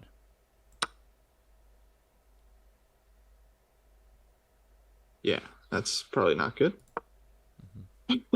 Yeah, we're going to watch a different game. And assume, as Michiko says, that that game is unlikely to be our miracle. Well, it's tough. It's tough. I don't know. I think it's never over. We've already established that Gauche is good at rook endgames. Yeah. So what? Now he's also good at converting position. You know, how many advantages can one player have? He's got to be bad at something. Yeah. I'm trying to understand why Chris taking on f6 here. Why did it force this doubled pawn? And I don't see it. Maybe Gauche just... Wait, maybe Harika just wanted to kick that knight out. Yeah, it is a common thing to give up this bishop, like not to let Black's knight into e4.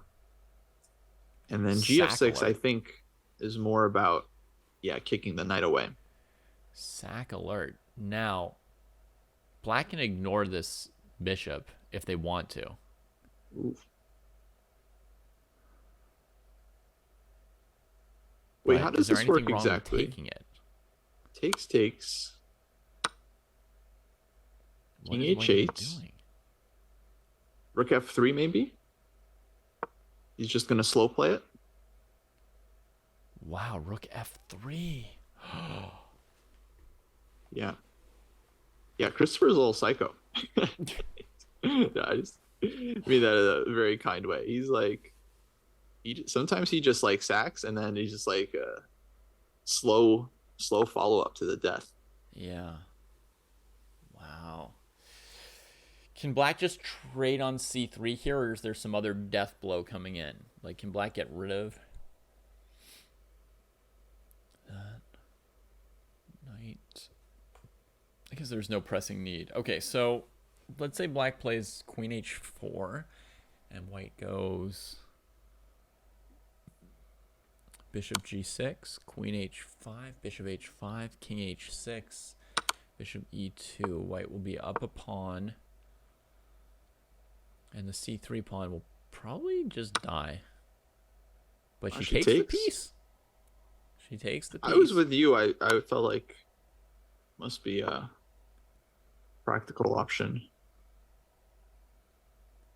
What's going to be the defense here? Rook f3, f6. Rook h3, but then queen takes g6. Right, right. Rook f3, rook g8, rook h3, knight f8. Mm-hmm. Yeah, knight f8. Yeah. And at least there's queen takes f7 there. Mm-hmm. And then queen e7. No, queen e7. Queen e7. The knight's covering it. Yeah. Queen d7 maybe. No, but then there's queen f6 check still. There's rook h7 check if you go queen d7 as well. Also, rook h7. Oh yeah, but you're right, queen f6, yeah. So Black's gonna have to defend this bishop with like rook b8 maybe. Uh-huh. Okay, I mean it's 3 pawns and it feels like a ton of pressure. Yeah. Although hard to bring more juice at that point. Yeah. He's thinking a bit. Was a little bit speculative maybe. Rook b8's a real cold-blooded move, but is there maybe bishop c8, c8 actually. Right. A simpler one? Ooh. Okay. Okay. Yeah, fair enough. Yeah, his position's not much of an attacking position, but I guess he has enough material. He's just Um, taking stuff. Yeah. she won with the rook against 2 pieces last round. Now she'll win with the 2 pieces against the rook. Just be ready for the other side of it. But I don't know. I mean, I like this for white. I mean, to me, it seems like it's gonna be hard to for black to get the pieces out, and it's gonna be a lot of pawns. I assume rook g7 Mm-hmm. has to happen. I don't know what else. Yeah, rook g7, knight f7, takes, queen e7 Yeah. to make space. And then if you trade into that endgame, I mean, black's got a bishop pair. I feel like black's a little bit better.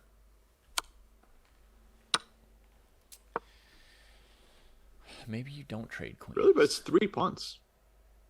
Yeah, but there's no number of pawns that beats a bishop pair. Must be some number of pawns. Like take g4. Bishop c8 f5. This kind of thing. Yeah, you got it. But no, I'm with Christopher. I feel like keeping queens on the board is difficult because white has this plan of like rook f1, f5, f6. Mm-hmm. Yeah. So she secures the d5 square. Now at least you can trade queens without automatically losing. Right. So that's nice. G4 here looks like a blunder to knight f6, and then knight takes g4. Yeah. So brings the next rook. rook. F1. She's going to go knight f6. Damn. Harika is playing too well today. She's hurting us. She's hurting us. Mm-hmm. I think with rook f1, he may have answered knight f6 with queen e5. Yeah. Ready to, trade fe, bring the rook to f7. And she sees it and plays rook e8 in 0 seconds. I mean, ouch. Okay, rook e8, bringing the last piece in. Yeah, this is tough. This is tough because like, if white really wants to win, I think he has to kind of get the pawns moving up the board. She's going to trap one of those rooks with like bishop c8, knight e4. Oh my god. Oh my god. Oh, one of the games is done apparently. A draw between Arjun and Ilya. Okay. Relatively quick, intense game though. Knight e5, it was not captured. Trading into the heavy piece ending. Nizhnik takes. If king b1, queen e3. Oh, look at that. d4, he threw that in. Like, maybe I could win. Takes. And then takes the draw. Checks. Queen takes f5, yeah. Yeah, king c1, it's queen a3. Not queen c3, queen c2. Mm-hmm. Okay, it's not terrible. Other boards, Chris. Okay, he's tried to keep this bishop from coming in and eating his stuff. So in the last position we saw was the commitment to f5. Keeping queens on the board. Man, Harika is playing this so well, Kostya. Oh my god, I don't know what to say. Yeah, no, she really is. I still believe in Christopher. I feel like we need him. Yeah, we need him to win this. We do. So we just gotta get g4, g5 in. Tactically would be nice, but I'll take positionally. I'll take like rook h4, g4, slow ball. Yeah. That rook on h3, I definitely don't like it being eyed by the bishop here. I want it to reposition. Get the memo and reposition. Yeah. If rook g3 is knight h5 a problem, rook g7, knight f4. I feel like rook c7. Rook c7. And nothing disastrous. So it's playable.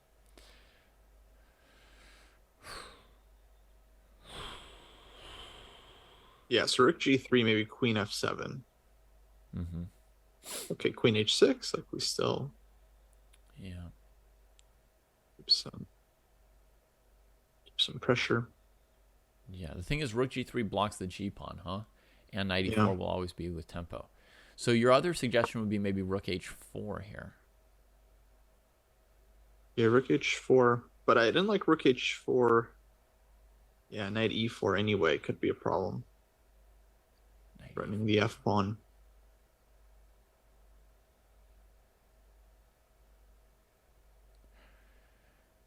How about the move queen e5 here? How does that play? We always need a response to rook e8. Queen d6. Mm-hmm. The rook just came from e8, so. So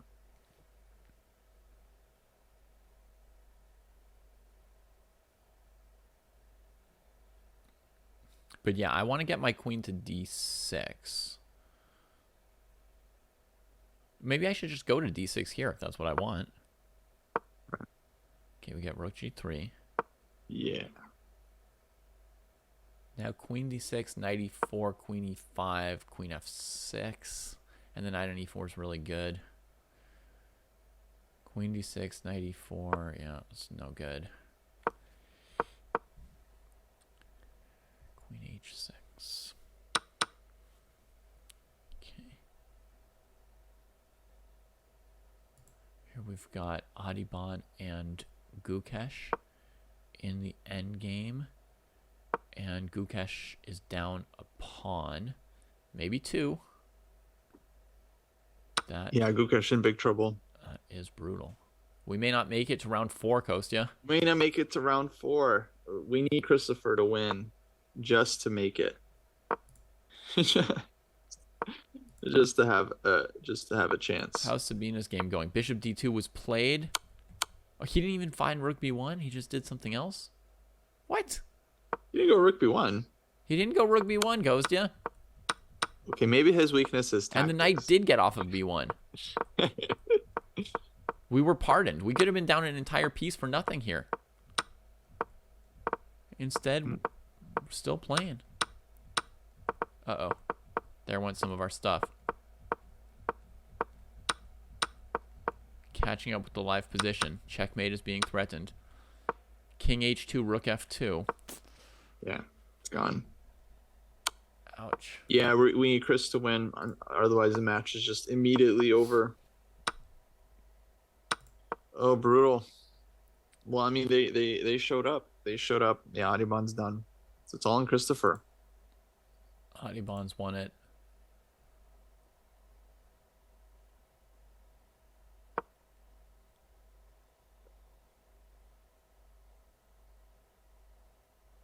What's the point of that move after bishop f5? Let's see. Well, he unpins, so he can move his rook.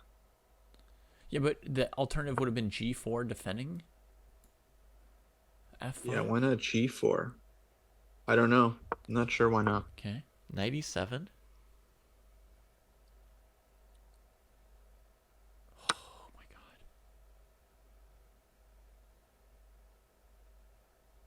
Board opens up. This game's gonna be wild. Who will win the match? The other team. The other team. So The evil, evil other team. Oh my god. Just killing the life out of us. Rook b8, maybe? Let's go, Christopher.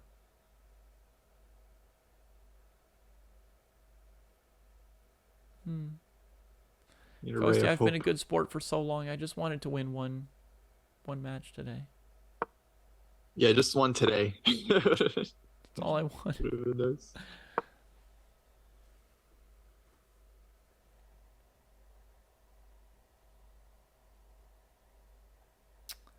No. Oh.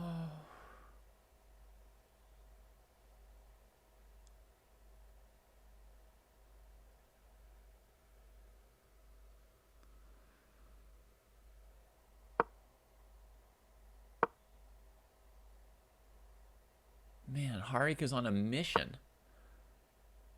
Go for the endgame, Christopher. Take on G7. Just force the queens off. He can always We get don't the want queens off counterplay. here, and he doesn't want to bring the black king to control the f-file there, so he waited a moment on it. Now rook d6. Mm-hmm. Yeah, no, this one I think he wins it. All right, we're gonna get a fourth round here.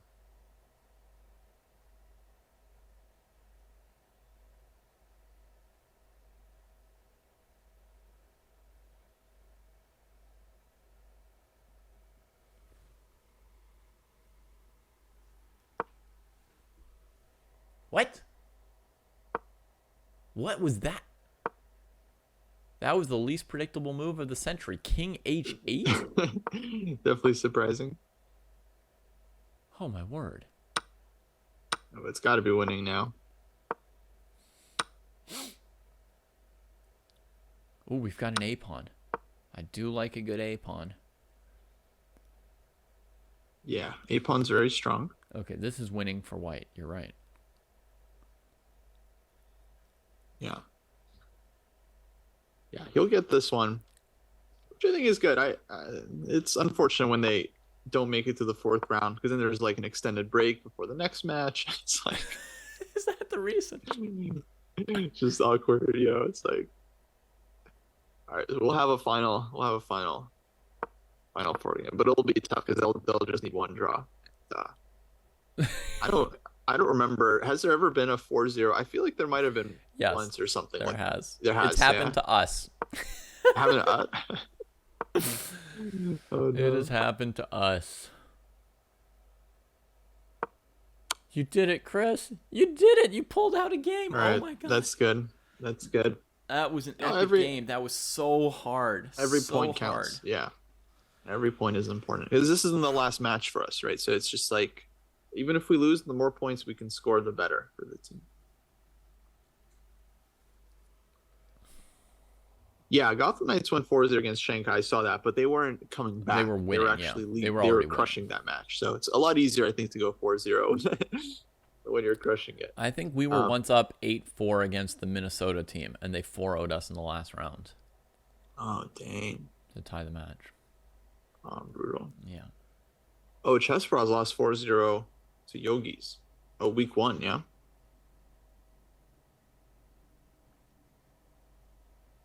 Right. That was insane. Yeah. Crazy stuff happens. I guess I feel like we're in I mean, imagine having to go 4-0 and the other team has Magnus. Now that's really like that's tough. Yep. So it could always be worse. Always be. Yeah, as Dripman points out, Magnus missed a checkmate in 3 in that Wow. in that key game. It was a pretty simple Well, one. after what he did to a Wonder Liang, I think that's deserved. Had that one coming. Oh my goodness. What agony. Yeah. What agony, Kostya. Yeah, it's tough. It's tough. I mean, I think it was actually, you know what, like last week, like Shanklin lost that early game to Sundarov, and that was really tough to come back from. Mm-hmm. If Nizhnik hadn't lost that game to Harika, you know, it'd be a lot closer. Mm-hmm. I mean, I didn't check with the engine, but I feel like he must have been winning at some point there in that game. Mm-hmm. Yeah, I didn't see it, yeah. But to me, the game that set the tone here was Chris losing that game to Adibon. Look, Adibon's now 3-0. Like, he should have just been in a hole. Yeah. Could have been a very different match.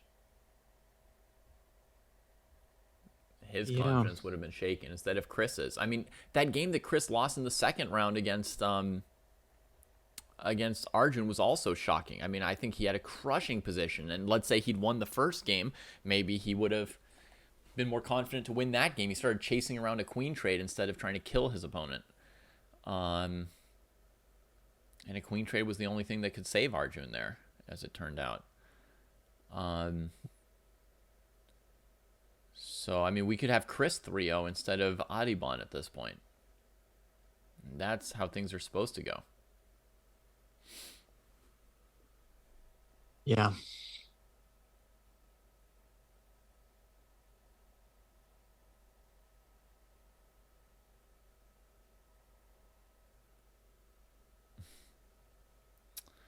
Let's see where we at. Oh, man. So we got 2 minutes left before games. Yeah. Hey, Kostya, there's one other thing that we need to take care of today is we need to get the tournament set up for the endgame tournament this afternoon. Yeah. Yeah, I was thinking about that. We don't have the position. Yeah. Maybe yeah, maybe we can get someone to or we can also just run it. We can just start that after Endgame Sensei. Folks, we have a lot of streaming coming up today. Actually, in about an hour, we're going to be doing Dojo Talks, doing our podcast discussing the chess boom. And then we're going to be doing Endgame Sensei after that. And then after the Endgame Sensei, we're going to be running an Endgame tournament, I think, featuring today's position from the show and giving everyone a chance to play it out themselves.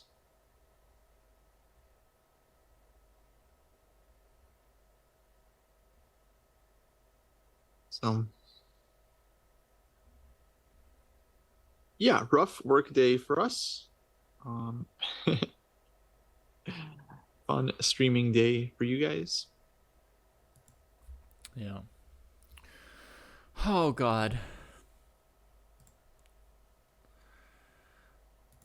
Oh, God. Brutal. Just brutal.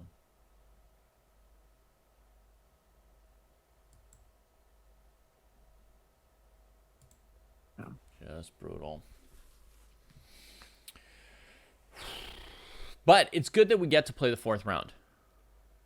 Yeah. It's good that we get to play the fourth round. It's a chance for everybody on our team to get some more practice under their belts, get some more experience. So that is good. That is good for us to at least get that fourth round. And I think the fans would have been really upset to not get to see a match between Arjun and Gukesh. Yeah. So there is That'll be a fun game. That's one extra bad thing about matches getting cut off by a bloodbath. I mean, I agree with cutting off the match once one team has won. I agree with that. It should be done. But you do, from a chess entertainment perspective, from chess.com's show perspective, you miss out on the board one versus board one matchups, which are generally something that a lot of people are looking forward to. Yeah. Yeah, what if they like reversed the order? They did like board one versus board one in the first round. And then the final round is when you had these like huge. They used to do it like that. They used to. I'm the one who convinced Greg to flip it around. Oh, nice. Yeah. The main reason for it is that the pairings that are currently used in round one are the most likely to produce a 2-2 round, pretty much. And the pairings that are used in the last round right now are the most likely to produce a 4-0 round. Mm-hmm. Right? Like, obviously, it's hard for every single coin flip to go in your direction, but in general, if the players are more evenly matched on every single board, there's more chances of every game going in one team's direction. Whereas when you've got board one against board four, and board two against board three, that's the round where you'll see statistically that you've got 2-2 the most often. And so having that as your it'd be final very hard round, to come back. Yeah, it means that there's like no comebacks, and the situation is really more decided by round three. This way you save more drama for the end. Yeah. Yeah, makes sense. Makes sense. Yeah. Somehow it also just feels like more interesting dynamically, just leading up to the big final matchup, the 4v4.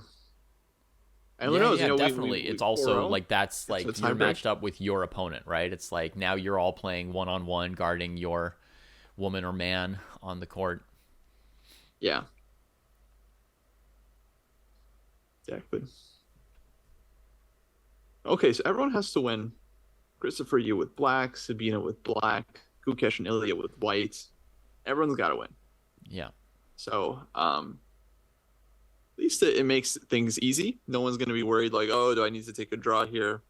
That's always yeah. it's always the worst. It's like you need like three points or 3.5. And oh, looks like they're calling me back to the main show. Okay, that's a little surprising. But I guess I'll join, But you will do and it. I'll see you in see you in a bit. Yeah. Most of all, what we need this round, and I'm sorry we won't get Kostya's response on this, because this is going to be slightly aggressive thing for me to say. But most of all, we need Ilya to beat Adibon. Okay? Because there's no way Adibon should get 4 points on today and feel like he played well. I I'm just mad about it. Like, no. You know, overall their whole team played well. Yes, they can win the match. Fine. But like this guy should not go 4-0. He should have lost in the first round and I can't get over it. More like Adi bad. Oh, it's just like it's unreal. He can't go 4-0 like this. Come on. Come on. Satisficing. Apparently Kostya has made us a hoodie or found somebody to make us a hoodie. So I think that is the most that can be found right now. Let me see. Let's do exclam PCL maybe. And let's see. There's a donate link and a merch link. All right, let's see what there is on the merch link. One hoodie. That's it. Official Unicorns hoodie. What the heck is this like 97-cent price?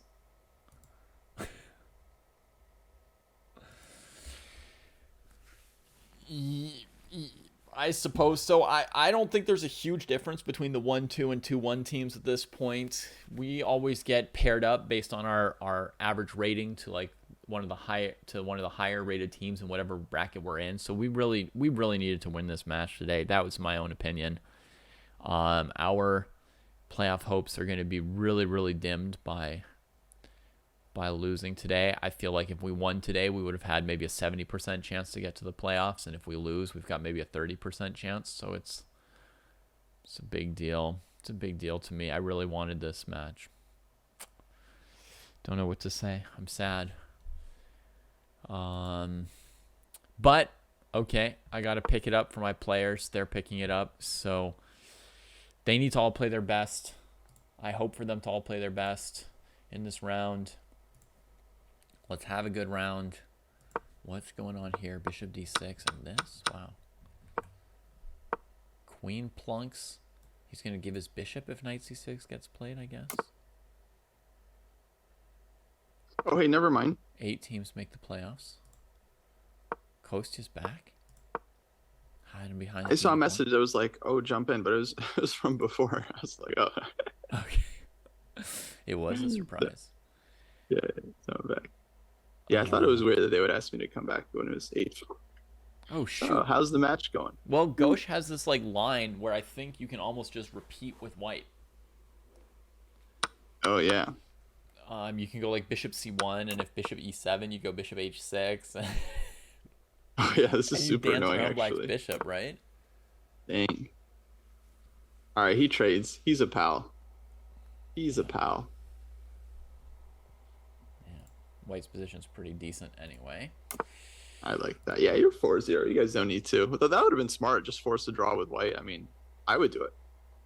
Oh yeah, for sure. You're in a team competition. It's like you do it. It's going to be the shortest draw of your life if you can get it. Yeah. All right. Let's see. Everyone just needs something playable. Kostya, we've got an important comment here from Satisficing Moves. Uh-oh. He's suggesting that for the shirt, there needs to be something to suggest that it's about chess, not just about unicorns. Oh, for the merch. Yeah. Because with the current thing, without like a word or an indication of some kind, it could just be a rainbow unicorn. It's not clear Just a unicorn. that it is chess. And chess is so popular now, you want people to stop and like start talking to you about chess if you're wearing your team jersey. Yeah. Charlie says it could even be My Little Pony, right? That one I don't follow. But but yeah, no, that makes sense. And Satisficing Moves somehow saying that they can also take care of it for us, which I always love to hear that. Yeah, if you wanna give it a try. We are still very much looking to revamp our main logo for Chess Dojo. So we're definitely still interested in help on that for submissions.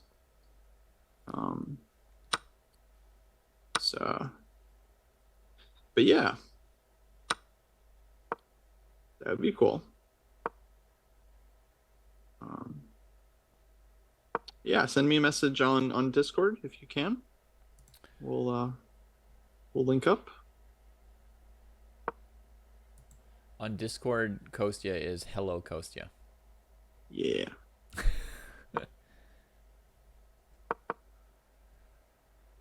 All right, Gukesh and Arjun. With a tense position. I like the fact that this pawn is still on e2. I guess it could come to e3 this game. d5. Grabbing those hanging pawns.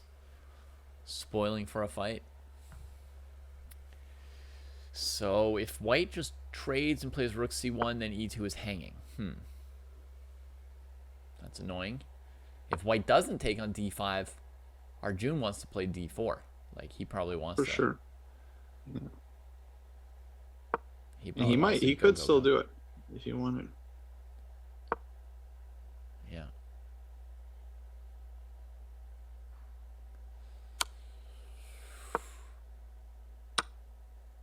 Arjun's thinking about it. He's like, can I just take it to him here with black?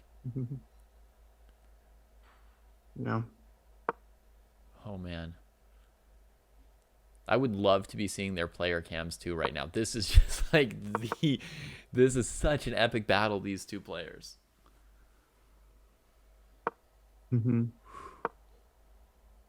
Yeah, future elite battle for sure. These two guys. Yeah. They're both going to be in the top 5 in the world. If Amazing not, like, literally play a world championship classical match with each other one day. Yeah, exactly. I was thinking Gukesh. Yeah, I mean, he's like 16. You know, he's number 3 junior right now in the world. I mean, it's just like, it's crazy. Top 2 juniors, Alireza and Norderbeck, they're both like 18, 19, 18. So they're, he's got a couple of years on these guys. Yeah. It's just, yeah. Total executioner in the making. Speaking of which, Kostya, if Satisficing Moves doesn't work out, maybe we should get Alireza to do our merch. Oh, that would be fun. Yeah. Be like, you didn't, like, we sent you the wrong email 2 months ago asking if you wanted to play for the team. What we really meant was, we need you to design merch for our team. Yeah, that'd be so funny. But what if he's not the Alireza of fashion design? You know, he's just. What if he's more like the 29-year-old about 2400? Exactly. Oh, yeah, it would be pretty good. Yeah.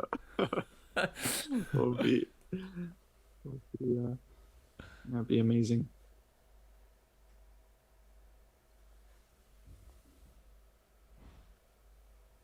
Come on, guys. We got this. Yeah. Let's see who can win.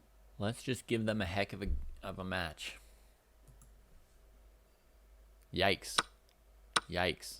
Adibon It's just gonna be tough, yeah, to win any games. looking good. In the sense that Ilya's position looks really risky. H3, knight F2, E4. Man.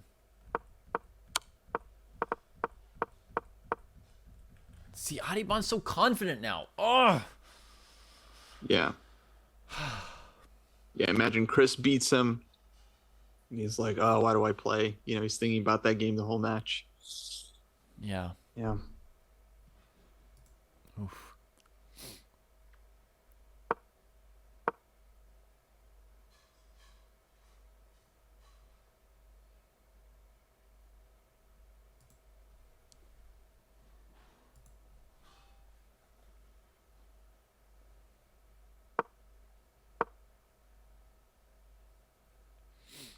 Did you get a message from Satisficing over on the Discord? No,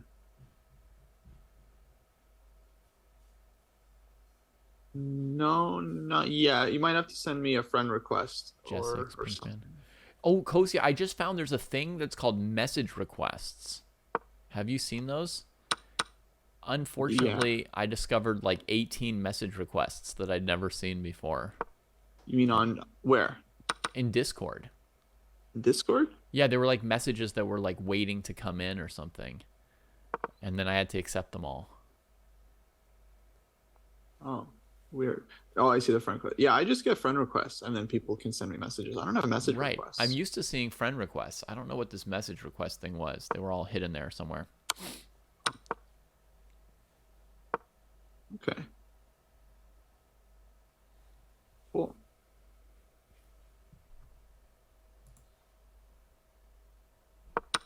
Great. Well, Chris has a good position, so he can at least maybe build up his confidence here. He's got a great position with black, you know, very playable. So that's working. Oh, okay. Let's go, Christopher. Yeah. Okay, that's good. A4, A5, trying to simplify on us. I see you, Gosh. You're a good player, and I know if we get to a rook endgame with an advantage, you're gonna hold. Annoying, but I see it. Sabina has got a very playable position as well. Yeah, all opening wise, every single game is playable. Yeah, every game is in play. Honestly, most I could see us winning any individual board. Most worried for Gukesh because that B3 pawn doesn't look very good, and just Arjun's got that incredible class, right? Where like if you ended up in sort of an equalish position or something like that, more than any other player, he would have the skills to bring it home. Let's see how it goes. But yeah, I mean, tension everywhere. Absolutely. Ilya's got his king on G3. He might have a good position, but I struggle to watch that board, Kostya, just because it's like we've got a king on G3 and we're hoping to somehow simplify and dig out. It's just unpleasant. Like I don't like watching it.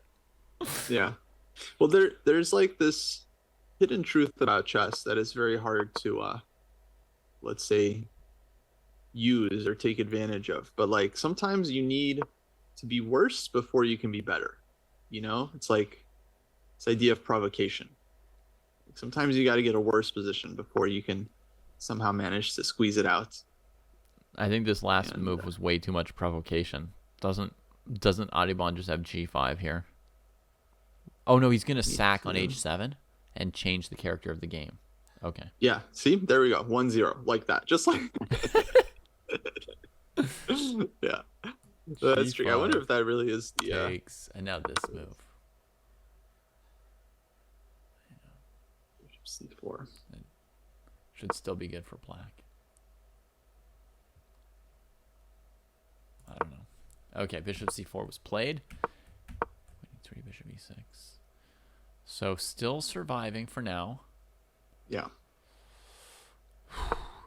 Can the knight come to f3 and stop g5. I guess this is better. Yeah, you can always get to g5 later. Uh-oh.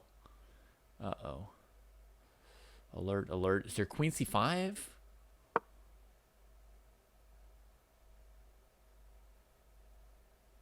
Scary.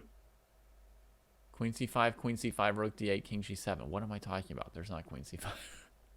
Oh yeah. I thought you meant for black. Once queen moves, he can't snag a pawn. Yeah. Pawn has been snaggled. Queen d2. Playable here.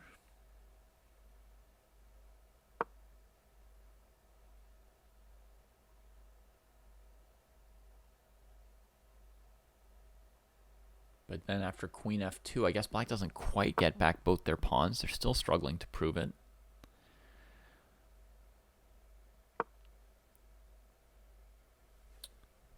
Oh god, Pumpkin the Cat's gonna go try and get bad positions on purpose, Kostya, because of your advice now. What have you done? Yeah, that's the thing. I don't know how to like quite put it to good use, but there are certain players. Hikaru, I think, was famous for this. He would like decline draws, like decline repetitions, actively get a worse position, and then just like win so many games. Mm-hmm. It's crazy.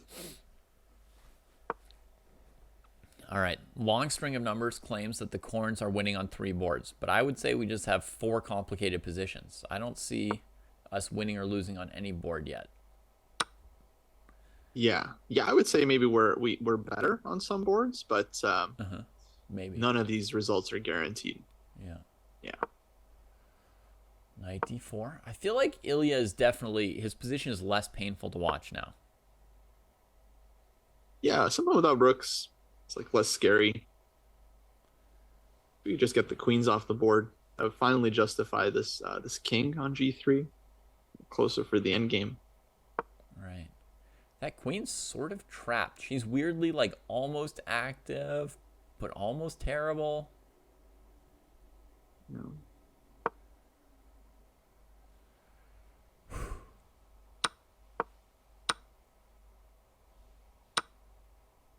Down a minute on the clock. Definitely playable. Anything can happen. There's going to be another flurry of like games finishing this round, Kostya, in like 3 or 4 minutes, and I will have no idea whether we're winning or losing them.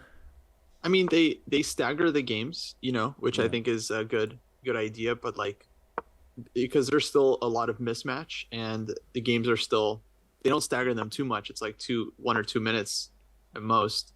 Often the games end up just finishing at the same time anyway, just due to chance. Gukesh is making a big move, and he's maintained a very playable position, actually. Just posting the rook on d3 meant the b pawn was never really a factor. Arjun never really went after it. He's been able to hold control of the d file, and the isolated c5 pawn is a problem in a lot of simplification scenarios. So maybe he's had a tiny edge during this phase. I'm not sure, but... Yeah, I never really felt like he was worse with this knight on e5. Seems like black is the one that has to kind of make sure white doesn't get too active. But I mean, yeah, the position doesn't look simple at all in terms of how to make progress as white. Yeah. So it looks like he wants to use that file. Maybe put the rook on d8. Yeah. Black threatens queen h4. Does he need to respect that? I mean, queen c3 could be playable. Maybe black's going to reposition their queen to f6, even though the knight on h7 will be mega bad temporarily.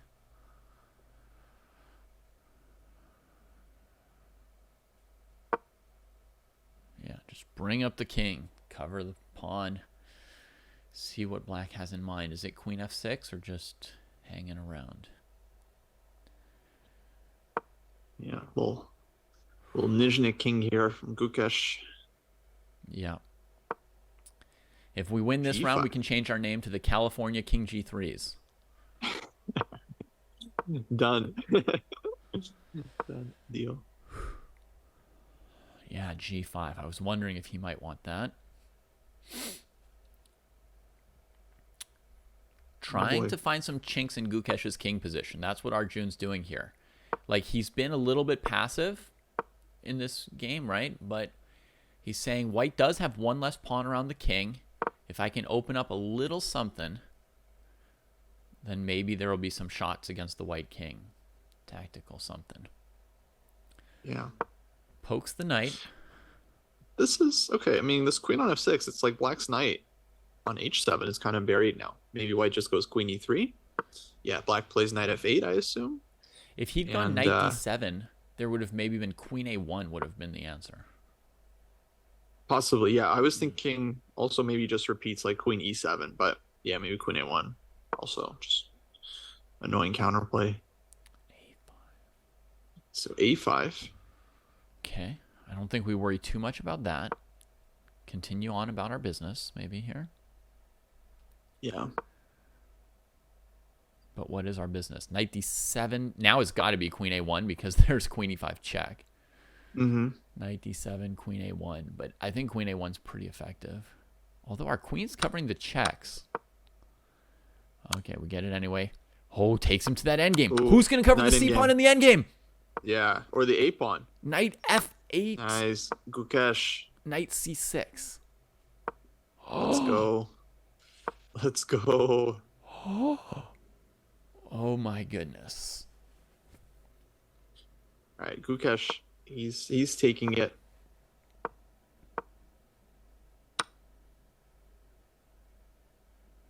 Unless Arjun is the Diptai and Ghosh of night end games. It has to be. Yeah. Has to be winning.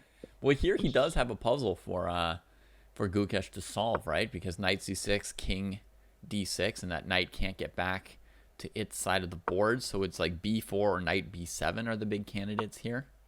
Mm-hmm. b7. All right, so he goes from b7. And now if he pushes the a pawn, king d4, a5. Yeah, I guess the black king can't quite take on b3 if the a pawn starts running here. Oh, because it'll be knight c5 check. Yeah. Oh, very nice. Wow. Throws the pawn on the other side of the board. Yeah, that a pawn is made for pushing. So push it we shall. Yeah, pawn goes to a7. The only question is if he should play f4 now to be like hyper precise and avoid having his king get locked in. But that trade is weird. Wow, Takes. I would never see that coming. This is, yeah, not super intuitive, but I mean, it makes sense. He wants to both sides this thing with knight f5, knight takes h6. Right. It just felt so much more secure with the knight on b7 because if the king ever went to c3, you take on c5 and there's just never counterplay. Yeah, I wasn't sure why he didn't like that. But it feels like now you want to pull the trigger on knight f5 to h6, but it's scary because anything could happen, right? But yeah, he pulls the trigger. But I mean, it feels fast. Yeah, Black's knight isn't getting over there, and the king's not in time. King so d5, I think this... h6, king e6, h7. Just winning, yeah. Yeah, he did it. He 1-0. had the he had the chops. He did the calc. Oh my god. Gukesh. Yes, Gukesh. Big win. All right. Oh, Ilya no longer has the extra pawn. Yeah. That's unfortunate. All the games the queen. are still tough. Yeah. Just playing that equal position for whatever we can get from it. Knight twirls against us. Maybe just trade it. Trade that queen and go for knight d7. The California knight endgamers. Come on. No! Oh, Ilya.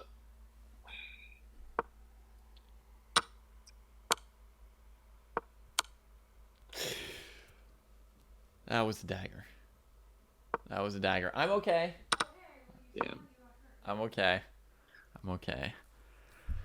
I was gonna say this is why you always trade, but no, you shouldn't. You shouldn't always trade. Not that it would have mattered too much anyway. Haruka did win her game against Sabina.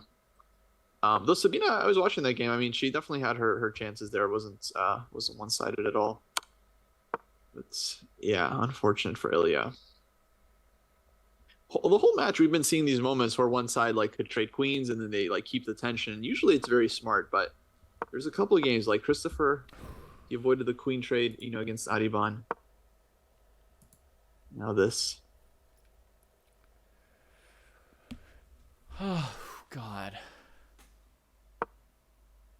4 points for Audubon. Jesus. Yeah. Well,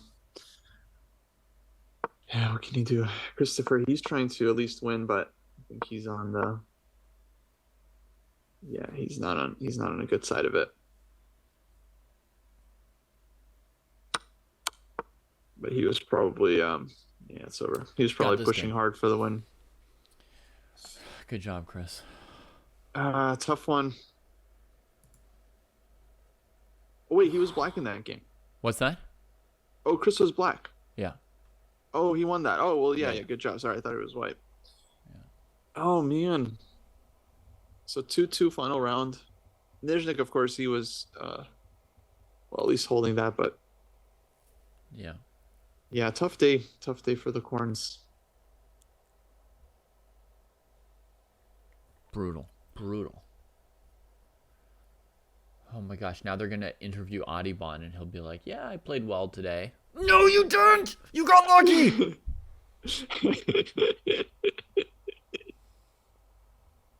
Oh. I love Adiban though. He's so good natured. He's always positive. Sorry, David. You're right, I know. Couldn't have happened to a nicer player. No one, no matter how nice they are, should get that lucky. They should lose to Chris. That's what they should do. Yeah.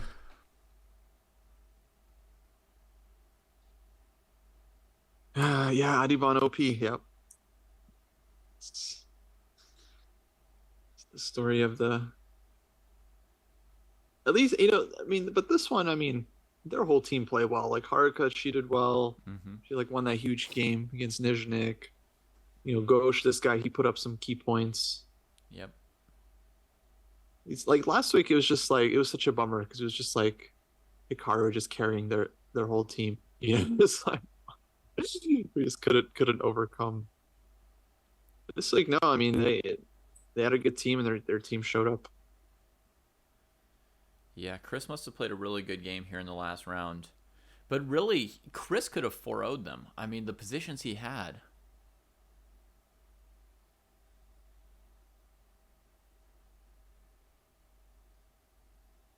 Yeah. No, he's a star.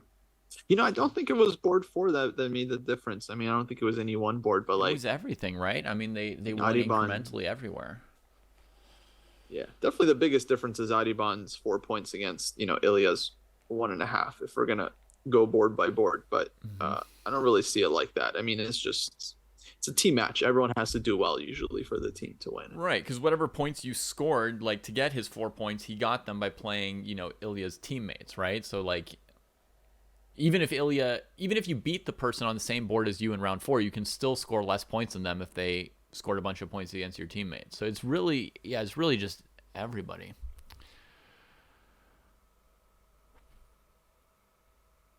Yeah. Oh yeah, and then blundering the fork. No, I mean, yeah, he has 2 seconds there, and I mean, at that point, it's like that position was very drawish anyway. So I'm sure his entire mind was just like, how do I try to win? Yeah, he was just trying to maximize some little something, right? Not bring the black king one tempo closer. He wants to get his knight to b6 is kind of the only way to win. Yeah. I wonder if just taking on f6, his knight could actually get there because of the forks.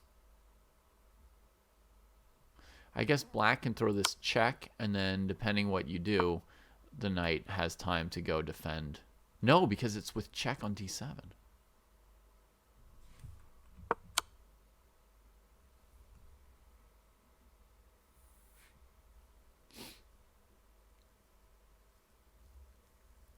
Next matchup, I don't think we're gonna know because there's another match coming up after this. Right, it's going to be a But couple usually they hours. do the pairings pretty quickly after that, so probably know in a couple hours. Looks like we might play Brazil, might play the Spain team, Garden State Passers. So there's some very first tough teams, but also they're not some of the monster teams we've encountered. Right. I mean, with our luck, St. Louis will win this next match, and then we'll get paired with them next week. With our luck. That would be our luck. Other than That's that, so any other funny. team, should be like acceptable, and we shouldn't care too much which team we get paired with. I think. Yeah. Yeah, Gukesh's win was super impressive, Ray. I agree. Like, what a clash, and he did Speaking just of gradually this win it. team, MGD1, they beat St. Louis last week. So this is the team that sent St. Louis to 0-2. Mm-hmm. So yeah, shows how strong they are. Yeah. Yeah, St. Louis is doing poorly so far, but they can put forward just brutal lineups, and sometimes something goes wrong for you. Like St. Louis can lose a match, but they also can win matches. Like Right. you Once know, they press that button and decide to win, it's over. We got this like nuclear option. Got a huge lineup. yeah. That'll be an interesting match though. It looks like they're going up against the Berlin Bears. Basically, not Oli, unfortunately. Like, there's not really any.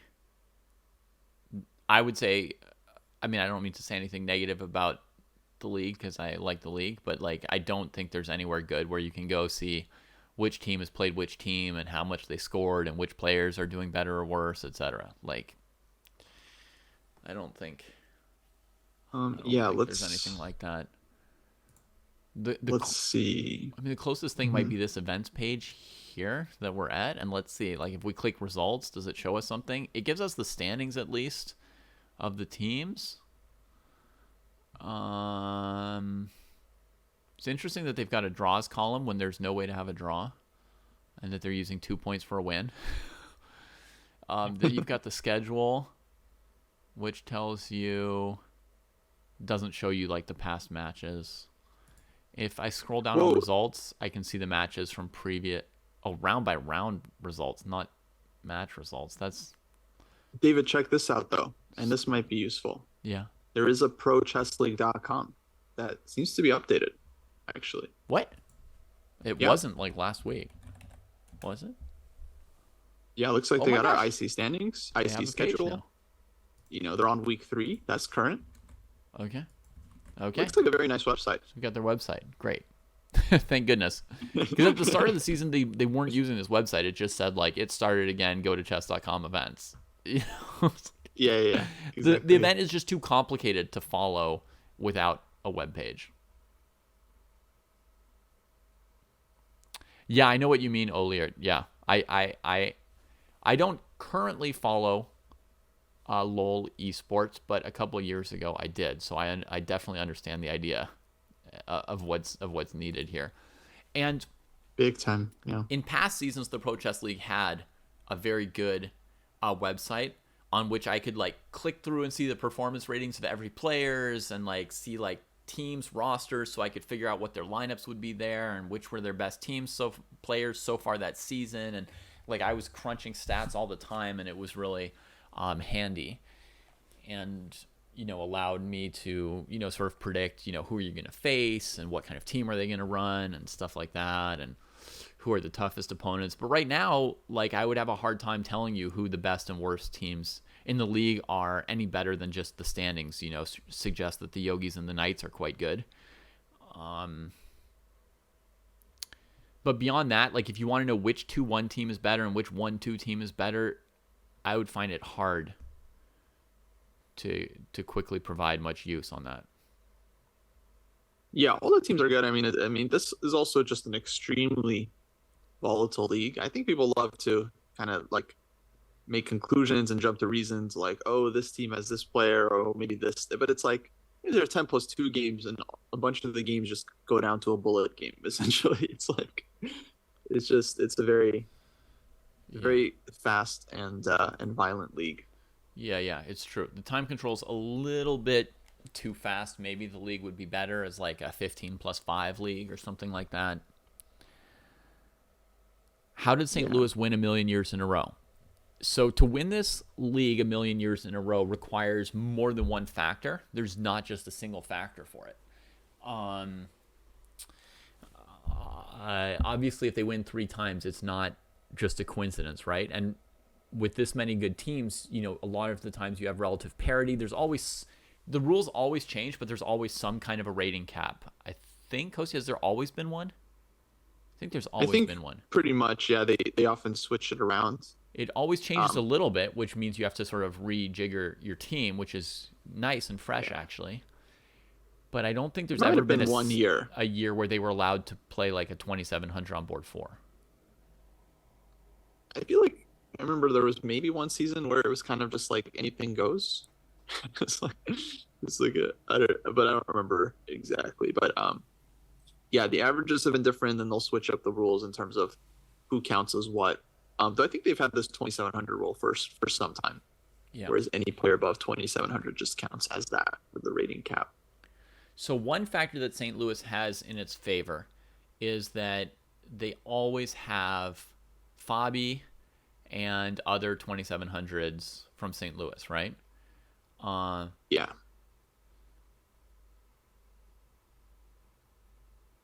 and typically they've had Fabi and Wesley and Lanier and Lei Kwang Liem, um, and Jeffrey Xiong. Like they've had like 5 2700s, and often they've been able to play 3 of them at a time, sometimes only 2. yeah, they got the 2700s. They also have like just the plethora of college teams to choose from, so they can pick. If they need a 2623, 2652, they can just choose choose one of the many GMs in St. Louis. Yeah. And so one factor they have is they have the money to have like just the top players basically, and they've got this great supply. They're like, those players are just going to return forever. Many of them, they've already sponsored their green cards, so they know it's like a done deal. The player's not going to like leave them and move off. It's like a strong relationship. Mm-hmm. um, um, and Another factor is they've got a fantastic manager, and perhaps because their manager gets paid is one reason why their manager does a better job than I do, for example. But they've got a fantastic manager, and every year they've got like the best possible recruits on boards 3 and 4. Like they just every year brilliant maximized lineups all the way up and down. They don't just say like, oh yeah, we've got Fabi and Wesley. We'll just like pick some random person to play on board 4 and cruise. Like every time they maximize and Yeah, find like just absolutely the best possible prospects. They got Theodoru when he right. was rated slightly under 2,500 FIDE, I think, and was like just brutally good. They've found players rated 1,900 FIDE who were 2,300 USCF and plug those Mhm. players. Like whatever the rules, they find the players. This year they got Alice Lee, um, who is just you know phenomenal talent. Um, so they're always on top of everything. And I think those are the two biggest factors. What do you think, Kostya? Yeah, I mean, I think what you said makes sense. They've got all that access to like the strong players, and then they can pretty much, handpick like a couple talented juniors or what's the word? Hustlers, Hustlers, dark horses. What's that? What am I looking for? When ringers. you have ringers, exactly. Yeah, they bring some ringers. Though I feel like they haven't done that well this year. I mean, I think they haven't like performed great, but they also don't. They don't have like they're not taking advantage of the female pick because they have Alice Lee, like who's really strong, but her FIDE rating is like under or it's just about 2350, so they're not getting that bonus. Actually, her FIDE rating in November on that list was 2280, and now she's Mhm. 2360. So they get the bonus from her being up Improving and coming junior. junior. Yeah. Yeah, but that's not as big as like Ju and June, for example, like Haruka. Right. Um, Yeah, they didn't go so for like an established star female player who's like, 150 to 200 points above the 2350 point. Um, but I mean, their team should still be really good. no, no, don't get me wrong. Alice Lee is extremely strong and an Yeah. excellent, yeah, excellent board four. Oh, Um, there's one other factor with their team. Okay, which is like we said they've got really good players, but I think we should also just single out Fabi over mhm. everybody else for like one sentence and say this. Like Fabi plays generally very well, despite, Yeah. he used to have a reputation for not being as good at Blitz and Rapid, but now he is good at Blitz and Rapid. And who knows if he ever was worse or just, didn't put in as much time or effort, or if he put in a little extra effort to improve in that department.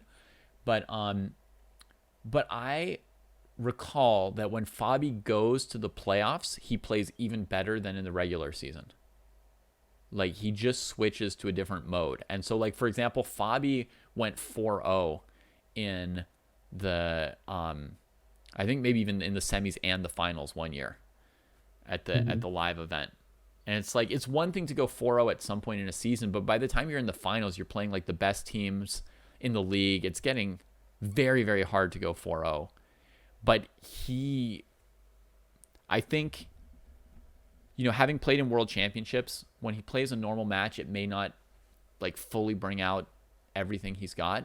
But then when he gets to the finals, he brings out sort of like the world championship level intensity. Mhm. And it is just sort of like another level, I think. Yeah, no, I mean he's super solid and he's been their board one, I think, for a couple of years. Um, and yeah, I feel like they've always had just a very comfortable team. I imagine they're like they show up at the club, they play from the club. They got all the snacks and stuff provided. The Wi-Fi never goes out. They got backup internet. Everything's like taken care of, and that's important, right? Because you don't really want your teammates like or your team members stressing out about like logistics and stuff. Um, yeah, you want like a comfortable environment for everyone to play in. But I think ultimately it does come down to just whoever is the hottest performer of the year.